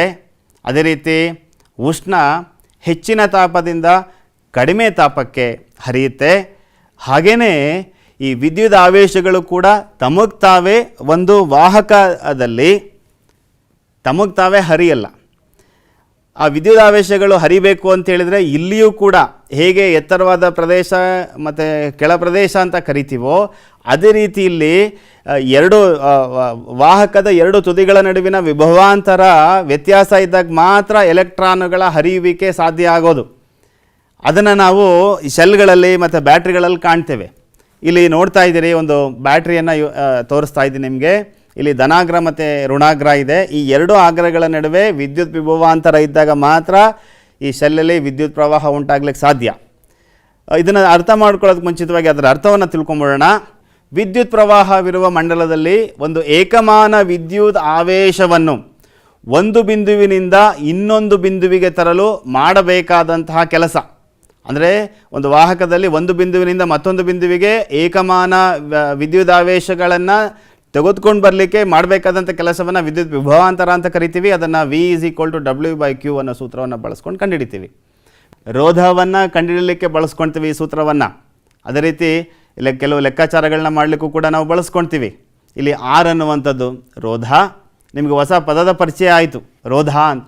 ಓಮನ ನಿಯಮವನ್ನು ನಾವು ಲೆಕ್ಕಾಚಾರ ಮಾಡಲಿಕ್ಕೆ ಅಥವಾ ಓಮನ ನಿಯಮವನ್ನು ಪರೀಕ್ಷಿಸಲಿಕ್ಕೆ ನಮಗೆ ಈ ಇಲ್ಲೊಂದು ಮಂಡಲ ನಕ್ಷೆ ಸಹಾಯಕ್ಕೆ ಬರುತ್ತೆ. ಈ ಮಂಡಲ ನಕ್ಷೆಯನ್ನು ಬಳಸ್ಕೊಂಡು ನಾವು ಈ ಓಮನ ನಿಯಮವನ್ನು ವಿವಿಧ ವಿದ್ಯುತ್ ವಿಭವಾಂತರದಲ್ಲಿ ನಾವು ಆ ಒಂದು ವಾಹಕದ ರೋಧವನ್ನು ಲೆಕ್ಕಿಸ್ತೀವಿ.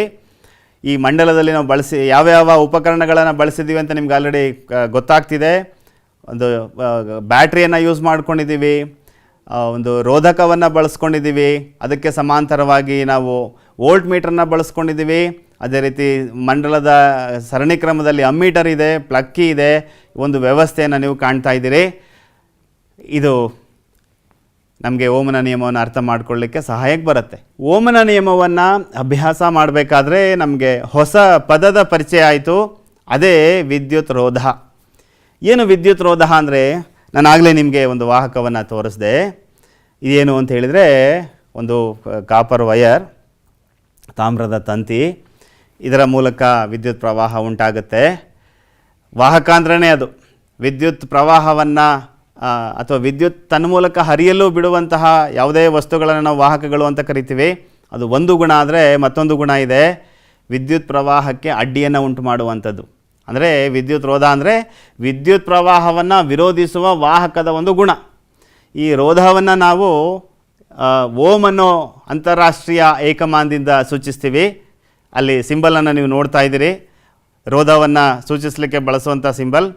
ಇನ್ನು ಓಮ್ನ ಅಥವಾ ಒಂದು ಓಮ್ನ ಅರ್ಥ ಏನು ಅನ್ನೋದನ್ನು ತಿಳ್ಕೊಳ್ಬೇಕು ಅಂತ ಹೇಳಿದರೆ, ಯಾವುದೇ ವಾಹಕದ ಎರಡು ತುದಿಗಳ ನಡುವಿನ ವಿಭವಾಂತರ 1 ವೋಲ್ಟ್ ಆಗಿದ್ದಾಗ ಅದರ ಮೂಲಕ ಹರಿಯುವ ವಿದ್ಯುದಾವೇಶಗಳ ಪ್ರಮಾಣ 1 ಆಂಪಿಯರ್ ಆದರೆ ಆ ಒಂದು ರೋಧಕದ ರೋಧ 1 ಓಮ್ ಆಗಿರುತ್ತೆ. ಇದು ಈ ರೋಧದ ಪರಿಣಾಮವಾಗಿ ವಿದ್ಯುತ್ ಮಂಡಲದಲ್ಲಿ ಹಲವಾರು ಅನುಕೂಲಗಳು ಮತ್ತು ಅನಾನುಕೂಲಗಳಿದೆ.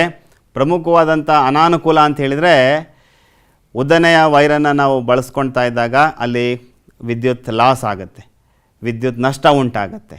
ಆದರೆ ಕೆಲವೊಂದು ಸನ್ನಿವೇಶಗಳಲ್ಲಿ ವಿದ್ಯುತ್ ರೋಧದಿಂದ ಹಲವಾರು ಅನುಕೂಲಗಳಿದೆ. ಅದನ್ನು ಮುಂದೆ ಈ ಪಾಠದಲ್ಲಿ ಮುಂದೆ ಕಾಣ್ತೀರಿ. ಇನ್ನು ಈ ವಾಹಕ ರೋಧ ಯಾವ ಯಾವ ಅಂಶಗಳನ್ನು ಅವಲಂಬಿಸಿರುತ್ತೆ ಅನ್ನೋದನ್ನು ಅರ್ಥ ಮಾಡ್ಕೊಳ್ಳೋಣ. ವಾಹಕ ರೋಧವು ಪ್ರಮುಖವಾದ 4 ಅಂಶಗಳನ್ನು ಅವಲಂಬಿಸಿರುತ್ತೆ. ಮೊದಲನೇದು ವಾಹಕದ ಉದ್ದ.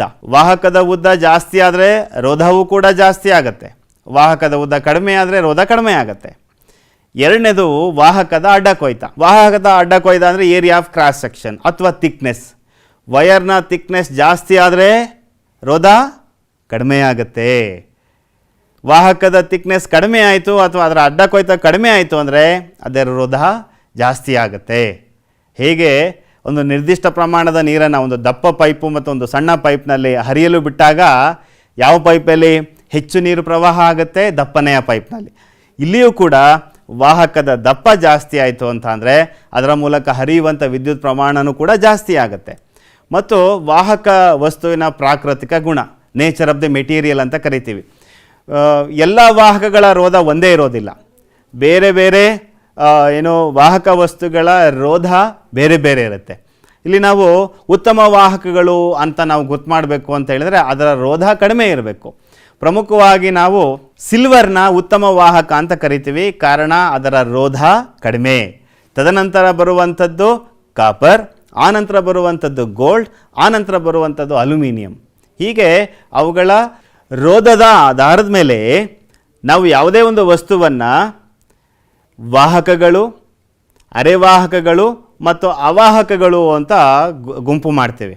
ನಿಮಗೆ ಗೊತ್ತಿದೆ, ಮರ, ಪ್ಲಾಸ್ಟಿಕ್ ಇವೆಲ್ಲ ಅವಾಹಕಗಳು, ಅವುಗಳ ರೋಧ ಜಾಸ್ತಿ.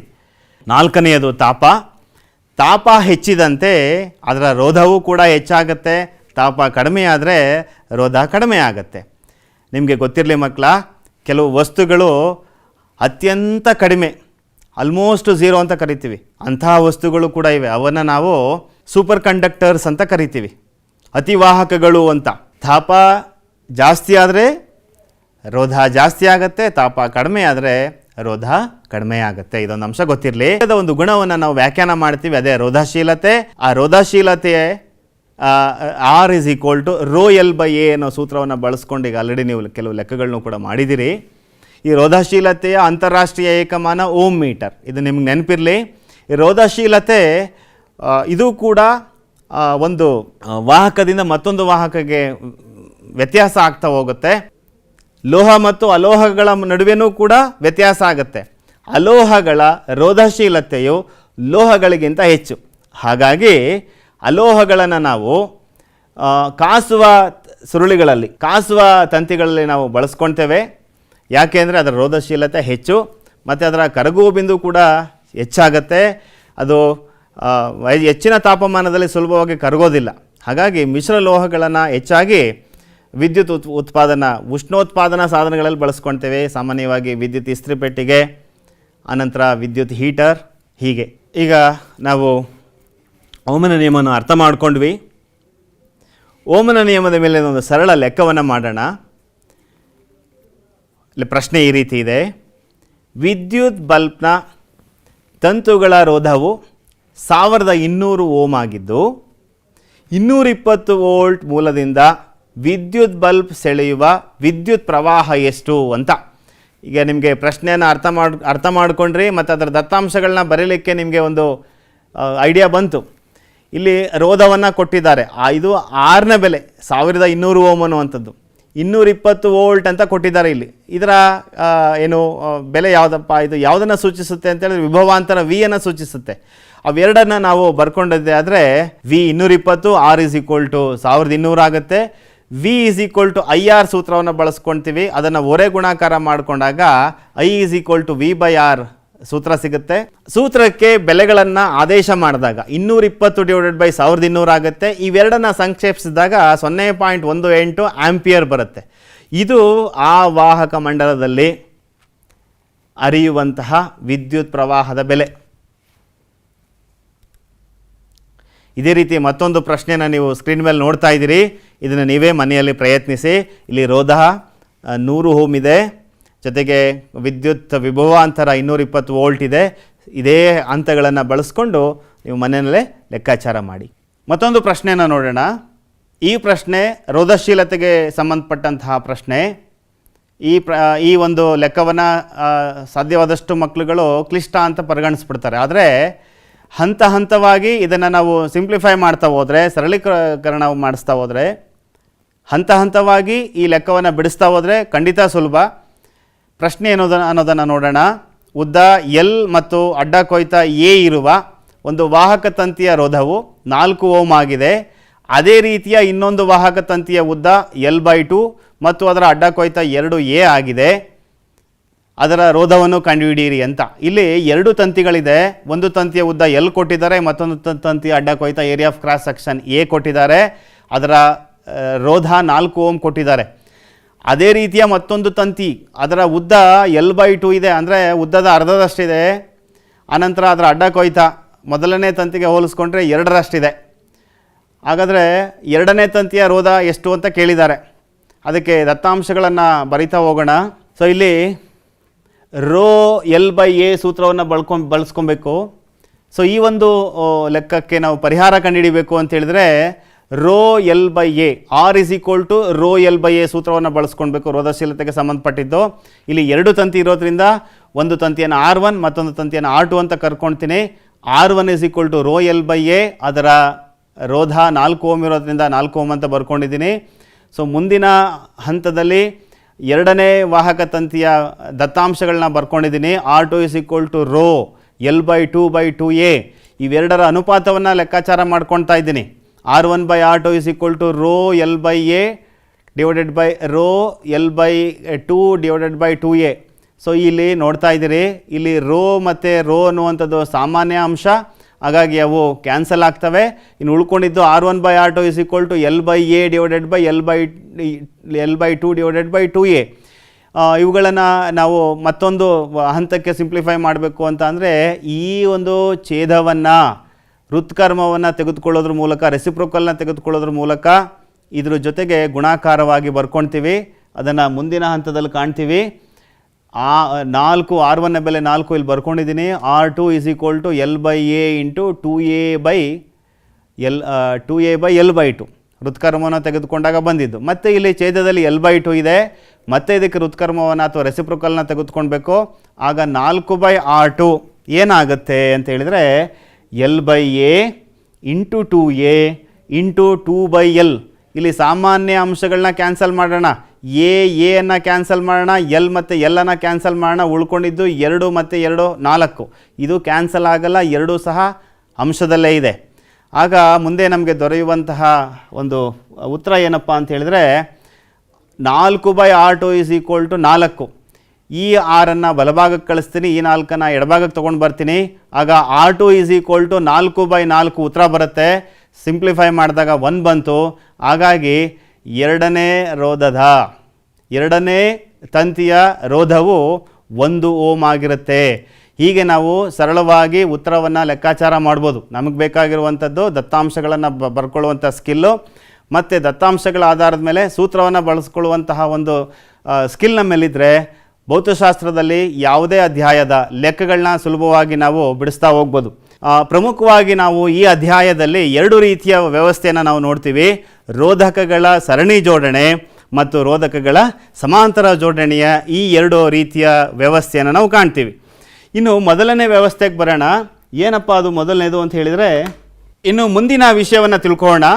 ರೋಧಕಗಳ ವ್ಯವಸ್ಥೆಯ ರೋಧ ಅಂತ.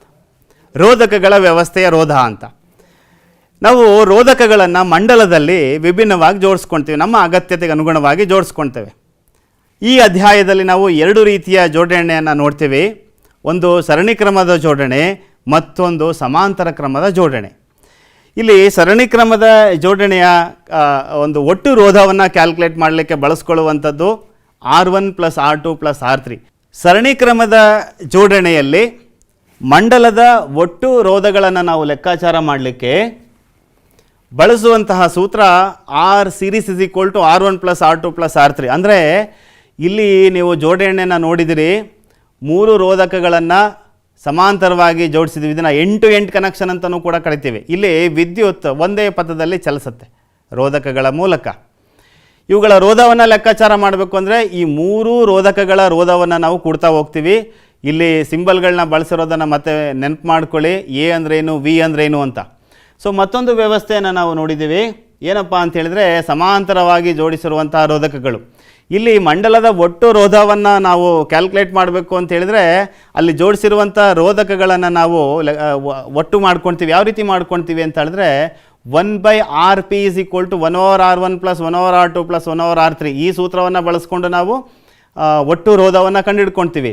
ಇನ್ನು ಮಂಡಲದ ವ್ಯವಸ್ಥೆ ಯಾವ ರೀತಿ ಇರುತ್ತೆ ಅಂತ ಹೇಳಿದ್ರೆ ಇಲ್ಲಿ ಕಾಣ್ತಾ ಇದ್ದೀರಿ ಚಿತ್ರದಲ್ಲಿ 3 ರೋಧಕಗಳನ್ನು ನಾವು ಈ ರೀತಿ ಪ್ಯಾರಲಲ್ಲಾಗಿ ಕನೆಕ್ಟ್ ಮಾಡಿದ್ದೀವಿ. ಇಲ್ಲಿ ವಿದ್ಯುತ್ 3 ಪಥಗಳಲ್ಲಿ ಚಲಿಸುತ್ತೆ. ಸೊ ವ್ಯವಸ್ಥೆಗಳನ್ನು ನೀವು ನೆನಪಿಟ್ಕೊಳ್ಳಿ. ಇದು ಸರಣಿ ಕ್ರಮದ ಜೋಡಣೆ, ಇದು ಸಮಾಂತರ ಜೋಡಣೆ. ಇಲ್ಲೂ ಕೂಡ ನಾವು ಸಿಂಬಲ್ಗಳನ್ನ ಬಳಸ್ಕೊಂಡು ಈ ವಿದ್ಯುತ್ ಮಂಡಲದ ನಕ್ಷೆಯನ್ನು ಬರೆದಿದ್ದೀವಿ.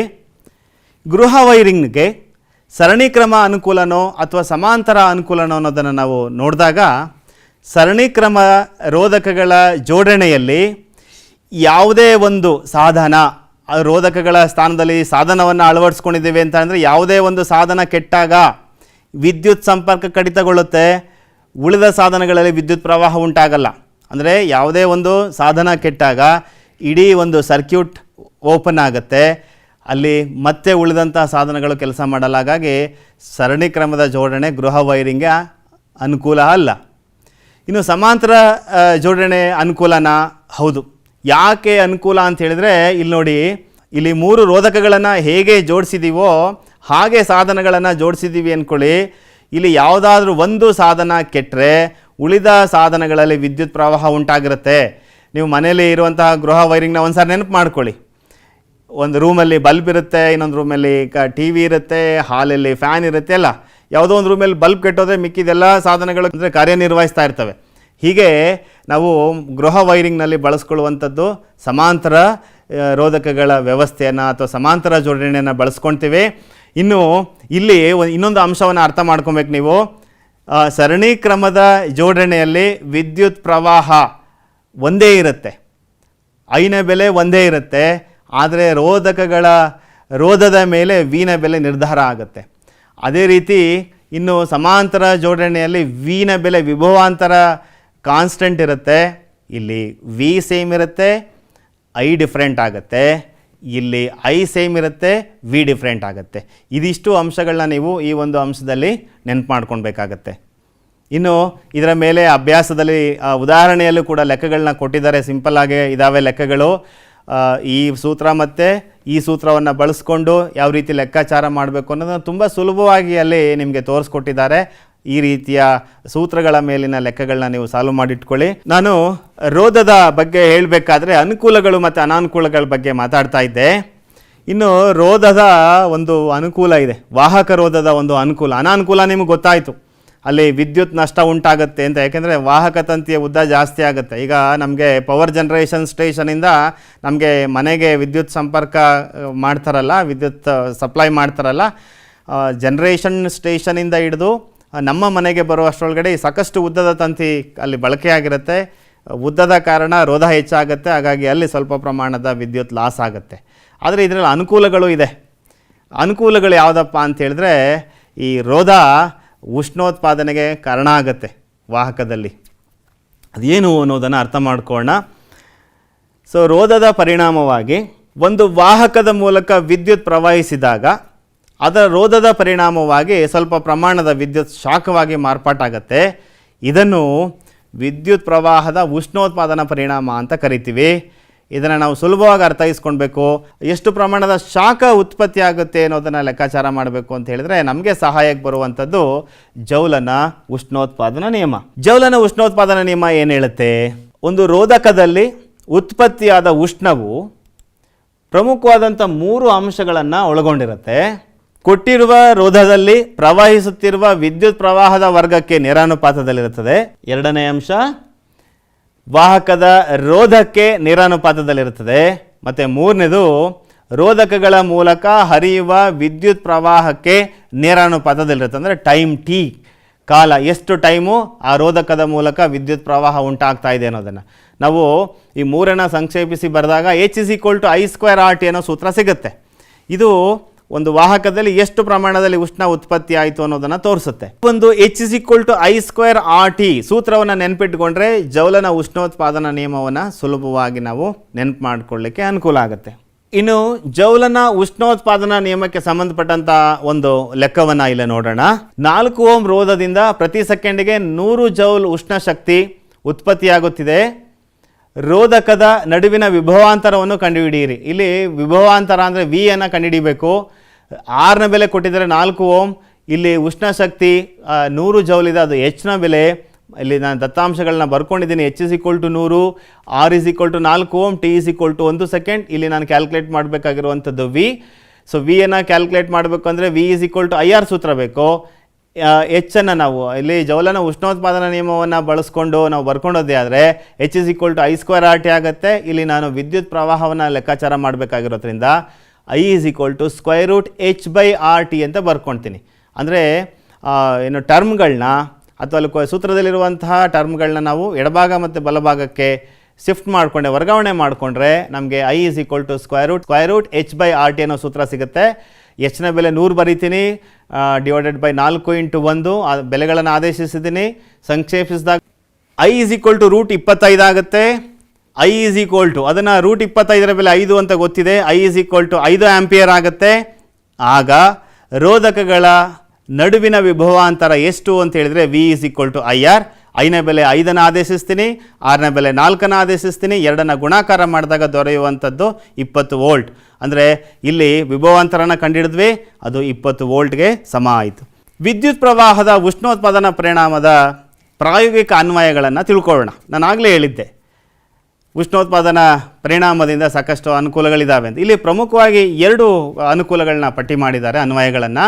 ಒಂದು ವಿದ್ಯುತ್ ಬಲ್ಬ್ನಲ್ಲಿ ಈ ಒಂದು ಉಷ್ಣೋತ್ಪಾದನಾ ಪರಿಣಾಮ ಯಾವ ರೀತಿ ಸಹಾಯಕ್ಕೆ ಬರುತ್ತೆ, ಆನಂತರ ಫ್ಯೂಸ್ ಯಾವ ರೀತಿ ಕಾರ್ಯನಿರ್ವಹಿಸುತ್ತೆ ವಿದ್ಯುತ್ ಪ್ರವಾಹದ ಉಷ್ಣೋತ್ಪಾದನಾ ಪರಿಣಾಮವನ್ನು ಬಳಸ್ಕೊಂಡು ಅನ್ನೋದನ್ನು ನೋಡೋಣ. ಸೊ ಮೊದಲನೇದಾಗಿ ವಿದ್ಯುತ್ ಬಲ್ಬ್ನ ತಿಳ್ಕೊಳ್ಳೋಣ. ಟಂಗ್ಸ್ಟನ್ ಫಿಲಮೆಂಟ್ ಇರುವಂಥ ವಿದ್ಯುತ್ ಬಲ್ಬ್ನ ನೀವು ನೋಡ್ತಾ ಇದ್ದೀರಿ ಬಲಭಾಗದಲ್ಲಿ. ಬಲ್ಬ್ನ ತಂತುಗಳ ತಯಾರಿಕೆಯಲ್ಲಿ ಬಳಸ್ಕೊಳ್ಳುವಂತಹ ಒಂದು ಲೋಹ ಯಾವುದಪ್ಪ ಅಂತ ಅಂದರೆ ಟಂಗ್ಸ್ಟನ್. ಕಾರಣ ಅದರ ದ್ರವಣ ಬಿಂದು ಹೆಚ್ಚು, ಅದರ ರೋಧನೂ ಕೂಡ ಹೆಚ್ಚು, ಅದರ ರೋಧಶೀಲತೆಯೂ ಕೂಡ ಹೆಚ್ಚು. ಮತ್ತು ಈ ಟಂಗ್ಸ್ಟನ್ ಫಿಲಮೆಂಟನ್ನು ಬಳಸ್ತಾ ಇರೋದ್ರಿಂದ ಇದರ ಬಾಳಿಕೆ ಹೆಚ್ಚು ಬರಬೇಕು ಅಂತ ಹೇಳಿದ್ರೆ ಅದರೊಳಗಡೆ ನಾವು ನೈಟ್ರೋಜನ್ ಮತ್ತು ಆರ್ಗಾನ್ ಅನ್ನುವಂತಹ 2 ಅನಿಲಗಳನ್ನು ತುಂಬಿರ್ತೀವಿ. ಕಡಿಮೆ ಕ್ರಿಯಾಕಾರಿ ಕಡಿಮೆ ಕ್ರಿಯಾಶೀಲ ಅನಿಲಗಳನ್ನು ತುಂಬಿರ್ತೀವಿ. ಇದರಿಂದ ಬಲ್ಬಿನ ಬಾಳಿಕೆ ಹೆಚ್ಚಾಗುತ್ತೆ. ಯಾಕೆಂದರೆ ಆ ತಂತಿ ದಹನ ಕ್ರಿಯೆಗೆ ಒಳಪಡೋದನ್ನು ಈ 2 ಅನಿಲಗಳು ತಡೆಗಟ್ತವೆ. ಇನ್ನು ಫ್ಯೂಸ್ ಯಾವ ರೀತಿ ಕೆಲಸ ಮಾಡುತ್ತೆ ಅನ್ನೋದನ್ನು ನೋಡೋಣ. ಫ್ಯೂಸ್ ಅಂದ್ರೇನು? ಫ್ಯೂಸ್ ಅನ್ನೋದನ್ನು ನಾವು ಸಾಮಾನ್ಯವಾಗಿ ವಿದ್ಯುತ್ ಮಂಡಲಗಳಲ್ಲಿ ಕಾಣ್ತಿರ್ತೀವಿ. ಇದೊಂದು ಸುರಕ್ಷಾ ಸಾಧನ. ಇದರ ಒಂದು ಪ್ರಮುಖ ನೇಚರ್ ಏನಪ್ಪ ಅಂತ ಹೇಳಿದ್ರೆ ಕಡಿಮೆ ಕರಗುವ ಬಿಂದು ಮತ್ತು ಕಡಿಮೆ ರೋಧಶೀಲತೆಯನ್ನು ಹೊಂದಿರುತ್ತೆ. ಇದು ವಿದ್ಯುತ್ ಮಂಡಲದಲ್ಲಿ ಹೆಚ್ಚಿನ ವಿದ್ಯುತ್ ಪ್ರವಾಹ ಆದಾಗ ಅಥವಾ ಶಾರ್ಟ್ ಸರ್ಕ್ಯೂಟ್ ಆದಾಗ ರಸ್ವಮಂಡಲ ಅಂತ ಕರಿತೀವಿ. ಇಂತಹ ಸಂದರ್ಭಗಳಲ್ಲಿ ಇದು ಕರಗಿ ವಿದ್ಯುತ್ ಮಂಡಲದಲ್ಲಿ ವಿದ್ಯುತ್ ಹರಿಯುವಿಕೆಯನ್ನು ಕಡಿತಗೊಳಿಸುತ್ತೆ. ಹಾಗಾಗಿ ಸಂಭವಿಸಬಹುದಾದಂತಹ ಅನಾಹುತಗಳನ್ನು ತಪ್ಪಿಸಲಿಕ್ಕೆ ಇದು ನಮಗೆ ಸಹಾಯಕ್ಕೆ ಬರುತ್ತೆ. ಇನ್ನು ಈ ಫ್ಯೂಸ್ನ ತಯಾರಿಕೆಯಲ್ಲಿ ನಾವು ಈ ಮಿಶ್ರ ಲೋಹಗಳನ್ನು ಕೆಲವು ಬಾರಿ ಲೋಹಗಳನ್ನು ಕೂಡ ಬಳಸ್ಕೊಳ್ತೀವಿ. ಅದರಲ್ಲಿ ಪ್ರಮುಖವಾಗಿ ತಾಮ್ರ, ಸೀಸ, ಕಬ್ಬಿಣ ಇತ್ಯಾದಿ. ಈ ಒಂದು ಫ್ಯೂಸನ್ನು ನಾವು ವಿದ್ಯುತ್ ಮಂಡಲದಲ್ಲಿ ಸಾಧನಗಳೊಂದಿಗೆ ಸರಣಿ ಕ್ರಮದಲ್ಲಿ ಜೋಡಿಸಿರ್ತೀವಿ. ಮತ್ತೊಂದು ಅಂಶ ನಿಮ್ಗೆ ನೆನಪಿರಲಿ, ಫ್ಯೂಸನ್ನು ಯಾವಾಗಲೂ ನಾವು ಲೈವ್ ವೈರ್ಗೆ ಕನೆಕ್ಟ್ ಮಾಡಿರ್ತೀವಿ. ಮತ್ತು ಈ ನಿಗದಿತ ಪ್ರಮಾಣದ ವಿದ್ಯುತ್ಗಿಂತ ಹೆಚ್ಚಿನ ಪ್ರಮಾಣದ ವಿದ್ಯುತ್ ಮಂಡಲದ ಮೂಲಕ ಹರಿದಾಗ ಆ ಫ್ಯೂಸ್ ಕರಗಿ ಆ ವಿದ್ಯುತ್ ಹರಿಯೋದನ್ನು ತಪ್ಪಿಸಿ ನಮಗೆ ಸುರಕ್ಷತೆಯನ್ನು ಒದಗಿಸುತ್ತೆ. ಇನ್ನು ಈ ವಿದ್ಯುತ್ ಮಂಡಲದಲ್ಲಿ ನಾವು ಬಳಸುವಂತಹ ಫ್ಯೂಸ್ಗಳ ರೇಟಿಂಗ್ಗಳನ್ನ ನೀವು ನೋಡಿದಿರಿ. 1 ಆಂಪಿಯರ್, 2 ಆಂಪಿಯರ್, 3, 4, 5, 10, 15 ಇತ್ಯಾದಿ. ಇಲ್ಲಿ ಸಾಮಾನ್ಯ ಸಾಧನಗಳನ್ನು ನಾವು ಮಂಡಲದಲ್ಲಿ ಬಳಸ್ತಾ ಇದ್ದೀವಿ ಅಂತಂದರೆ 1 ರಿಂದ 5 ಆಂಪಿಯರ್ ಫ್ಯೂಸ್ ರೇಟಿಂಗ್ ಇರೋ ಫ್ಯೂಸನ್ನು ಬಳಸ್ಕೊಳ್ತೀವಿ. ಇನ್ನು ಹೀಟಿಂಗ್ ಸರ್ಕ್ಯೂಟ್ಸ್ ಅಥವಾ ಹೆಚ್ಚು ವಿದ್ಯುತ್ತನ್ನು ಬಳಸ್ಕೊಂಡು ಕೆಲಸ ಮಾಡುವಂಥ ಸರ್ಕ್ಯೂಟ್ಗಳಲ್ಲಿ ನಾವು 10ರಿಂದ 15 ಆಂಪಿಯರ್ವರೆಗಿನ ಫ್ಯೂಸ್ಗಳನ್ನ ಬಳಸ್ಕೊಳ್ತೀವಿ. ಇನ್ನು ನೀವು ಚಿತ್ರದಲ್ಲಿ ಕಾಣ್ತಾ ಇದ್ದೀರಿ, ಫ್ಯೂಸ್ ವಿತ್ ಫ್ಯೂಸ್ ಬಾಕ್ಸ್ ಇದೆ. ಆನಂತರ ಎಲೆಕ್ಟ್ರಾನಿಕ್ ಸಾಧನಗಳಲ್ಲಿ ಬಳಸುವಂಥ ಫ್ಯೂಸ್ ಇದೆ. ಇನ್ನು ಇದೆಲ್ಲ ನೋಡಿರ್ತೀರಿ ನೀವು ಕಾರ್ಗಳಲ್ಲಿ, ಒಂದು ಸಿಂಪಲ್ ಸರ್ಕ್ಯೂಟ್ಗಳಲ್ಲಿ ಈ ಒಂದು ಫ್ಯೂಸ್ಗಳನ್ನ ಬಳಸ್ತಿರ್ತೀವಿ. ಇದು ವಿಭಿನ್ನ ರೀತಿಯ ಫ್ಯೂಸ್ಗಳು. ಇನ್ನು ಈ ಫ್ಯೂಸನ್ನು ನಾವು ಮಂಡಲದಲ್ಲಿ ಬಳಸಬೇಕು ಅಂತ ಹೇಳಿದ್ರೆ ಒಂದು ಲೆಕ್ಕಾಚಾರದ ಅವಶ್ಯಕತೆ ಇದೆ. ಕೈಗೆ ಸಿಕ್ಕಿದ್ದ ಫ್ಯೂಸ್ಗಳೆಲ್ಲ ನಾವು ಮಂಡಲದಲ್ಲಿ ಬಳಸ್ಕೊಳ್ಳೋಕ್ಕಾಗೋದಿಲ್ಲ. ಅದಕ್ಕೆ ನಾವು ಒಂದು ಕ್ಯಾಲ್ಕುಲೇಷನನ್ನು ಮಾಡಬೇಕು. ಅದಕ್ಕೆ ಸಂಬಂಧಪಟ್ಟಂಥ ಒಂದು ಲೆಕ್ಕವನ್ನು ನೋಡೋಣ. ಒಂದು ಇಸ್ತ್ರಿ ಪೆಟ್ಟಿಗೆಯು ಮಂಡಲದಲ್ಲಿ 1 ಕಿಲೋವ್ಯಾಟ್ ವಿದ್ಯುತ್ ಸಾಮರ್ಥ್ಯವನ್ನು 220 ವೋಲ್ಟ್ ವಿಭವಾಂತರದಲ್ಲಿ ಬಳಸಿದಾಗ ಮಂಡಲದಲ್ಲಿ ಬಳಸಬೇಕಾದ ಫ್ಯೂಸ್ನ ದರವನ್ನು ಕಂಡುಹಿಡಿಯಿರಿ ಅಂತ. ಈ ರೀತಿ ಒಂದು ಲೆಕ್ಕಾಚಾರದೊಂದಿಗೆ ನಾವು ಯಾವ ರೇಟಿಂಗ್ನ ಫ್ಯೂಸನ್ನು ಬಳಸಬೇಕು ಮಂಡಲದಲ್ಲಿ ಅನ್ನೋದನ್ನು ಗೊತ್ತಾಗುತ್ತೆ. ಸೊ ಇಲ್ಲಿ ನಾವು ವಿದ್ಯುತ್ ಸಾಮರ್ಥ್ಯ P=VI ಅನ್ನೋ ಸೂತ್ರವನ್ನು ಬಳಸ್ಕೊಳ್ತೀವಿ. ಈ ಮುಂದಿನ ಈ ವಿದ್ಯುತ್ ಸಾಮರ್ಥ್ಯದ ಬಗ್ಗೆ ಮುಂದೆ ತಿಳ್ಕೊಳ್ತೀರಿ. ಸೊ ಇಲ್ಲಿ ನಾವು ಐನ ಬೆಲೆ ಕಂಡುಹಿಡ್ಕೊಂಡ್ರೆ, ಅಂದರೆ ಆ ಮಂಡಲದಲ್ಲಿ ಎಷ್ಟು ಪ್ರಮಾಣದ ವಿದ್ಯುತ್ ಪ್ರವಹಿಸ್ತಾ ಇದೆ ಅಂತ ತಿಳ್ಕೊಂಡ್ರೆ ನಾವು ಯಾವ ರೇಟಿಂಗ್ನ ಫ್ಯೂಸನ್ನು ಬಳಸ್ಕೊಬೇಕು ಅಂತ ಗೊತ್ತಾಗುತ್ತೆ. ಹಾಗಾಗಿ I=P/V ಅಂತ ಬರ್ಕೊಳ್ತೀನಿ. P ಜಾಗಕ್ಕೆ 1 ಕಿಲೋವ್ಯಾಟ್ ಅಂತ ಹೇಳಿದ್ರೆ 1000 ವ್ಯಾಟ್ಗಳಿಗೆ ಸಮ, ಡಿವೈಡೆಡ್ ಬೈ 220.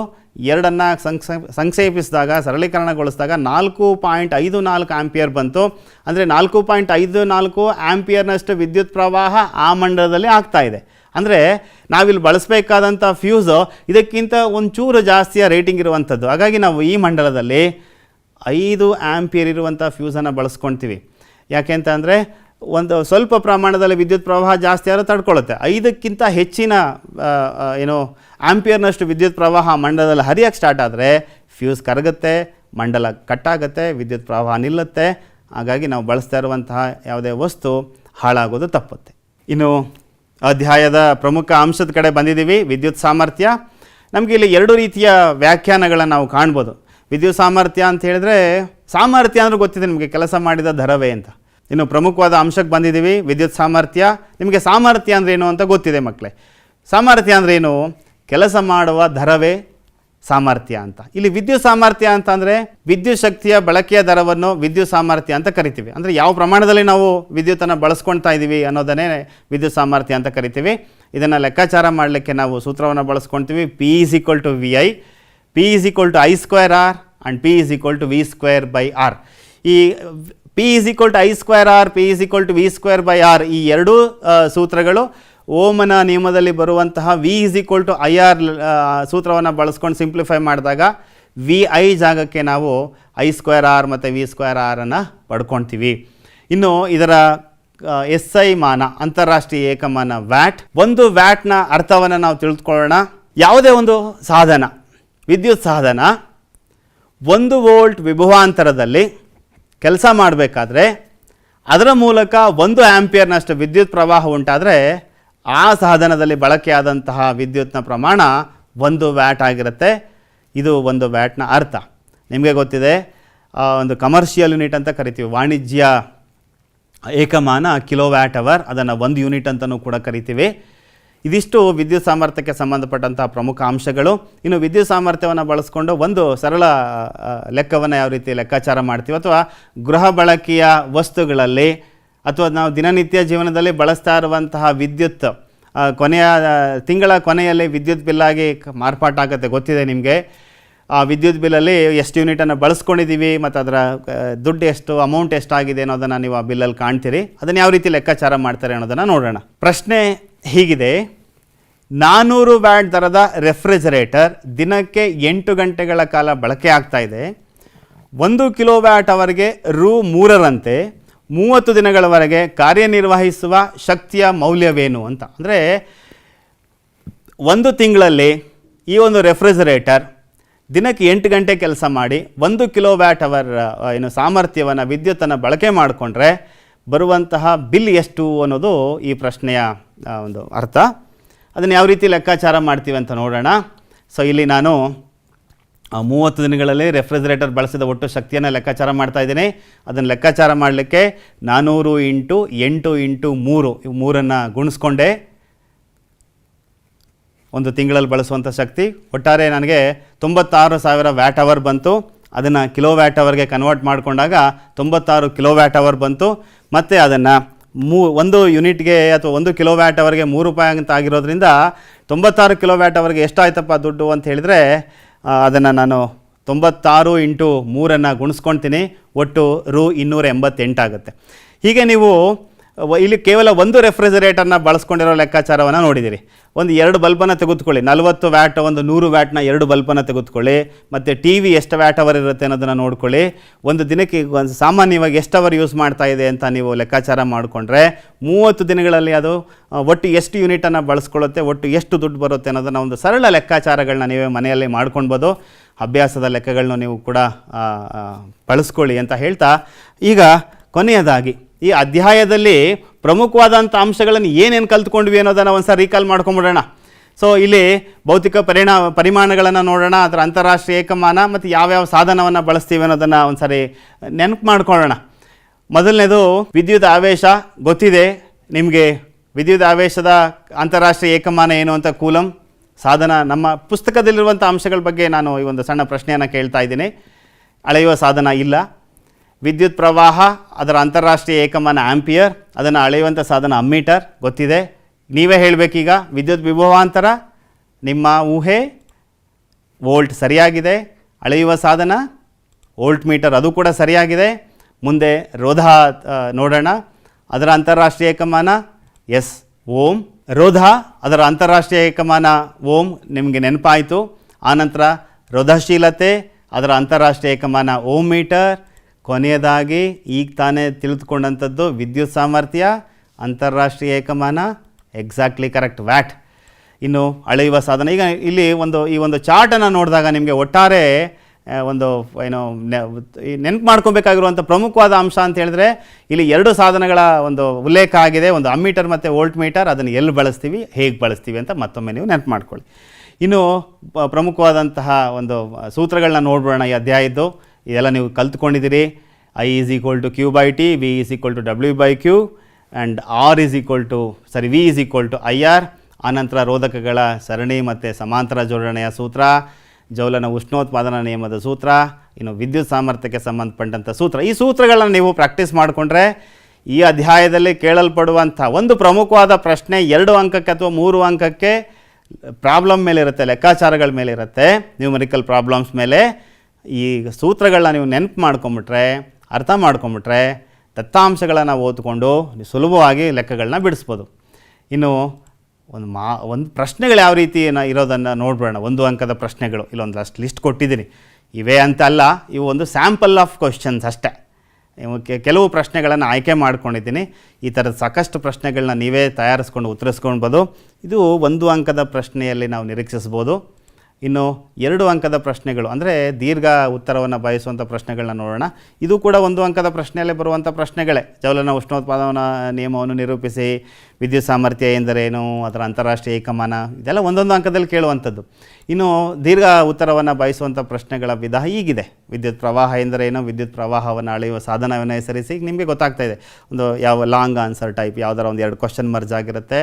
ಇಲ್ಲ ಅಂತ ಅಂದರೆ ಈಗ ನೋಡಿ, ರೋಧವನ್ನು ಅವಲಂಬಿಸಿರುವಂತಹ ಅಂಶಗಳನ್ನು ಪಟ್ಟಿ ಮಾಡಿ ಅನ್ನೋದು 2 ಅಂಕದ ಪ್ರಶ್ನೆ. ಹೀಗೆ ಯಾವುದ್ಯಾವುದು ಲಾಂಗ್ ಆನ್ಸರ್ಸು ಅಥವಾ 4-5 ವಾಕ್ಯಗಳಲ್ಲಿ 5-6 ವಾಕ್ಯಗಳಲ್ಲಿ ಉತ್ತರಿಸುವಂಥದ್ದು ಎಲ್ಲ ಪ್ರಶ್ನೆಗಳು ದೀರ್ಘವಾಗಿ ಉತ್ತರಿಸುವಂಥ ಪ್ರಶ್ನೆಗಳ ಕೆಳಗಡೆ ಬರ್ತವೆ.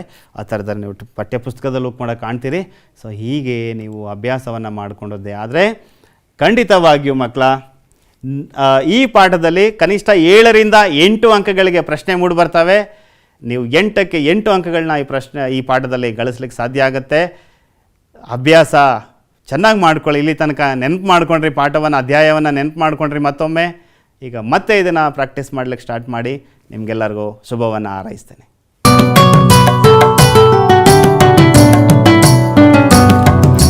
ಭೀತಿ ತೊರೆಯುವ ನಾವು ಪರೀಕ್ಷೆ ಬರೆಯುವ, ಪರೀಕ್ಷಾವಾಣಿಯ ನಾವು ನೋಡಿ ಕಲಿಯುವ. ಖಾಲಿ ಜಾಗ ಭರ್ತಿ ಮಾಡಿ ಹೊಂದಿಸಿ ಬರೆದು ಲೆಕ್ಕ ಮಾಡಿ, ಚಿತ್ರ ಬರೆದು ಭಾಗವ ಹೆಸರಿಸಿ ಎಲ್ಲ ಪ್ರಶ್ನೆಗೂ ಉತ್ತರಿಸಿ. ಪಾಸು ಫೇಲು ಗೆಲುವು ಸೋಲು ಜೀವನ ಎಲ್ಲಕ್ಕಿಂತ ಮಿಗಿಲು. ಅಂಕಗಳೆಂದರೆ ಮೇಲಿನ ತೊಗಟೆ, ವಿದ್ಯೆ ಅದರ ಒಳಗಿನ ತಿರುಳು. ಭೀತಿ ತೊರೆ ಪರೀಕ್ಷೆ ಬರೆಯುವ ಪರೀಕ್ಷಾವಾಣಿಯ ನಾವು ನೋಡಿ ಕಲಿಯುವ ಪರೀಕ್ಷಾವಾಣಿಯ ನಾವು ನೋಡಿ ಕಲಿಯುವ ಪರೀಕ್ಷಾವಾಣಿಯ ನಾವು ನೋಡಿ ಕಲಿಯುವ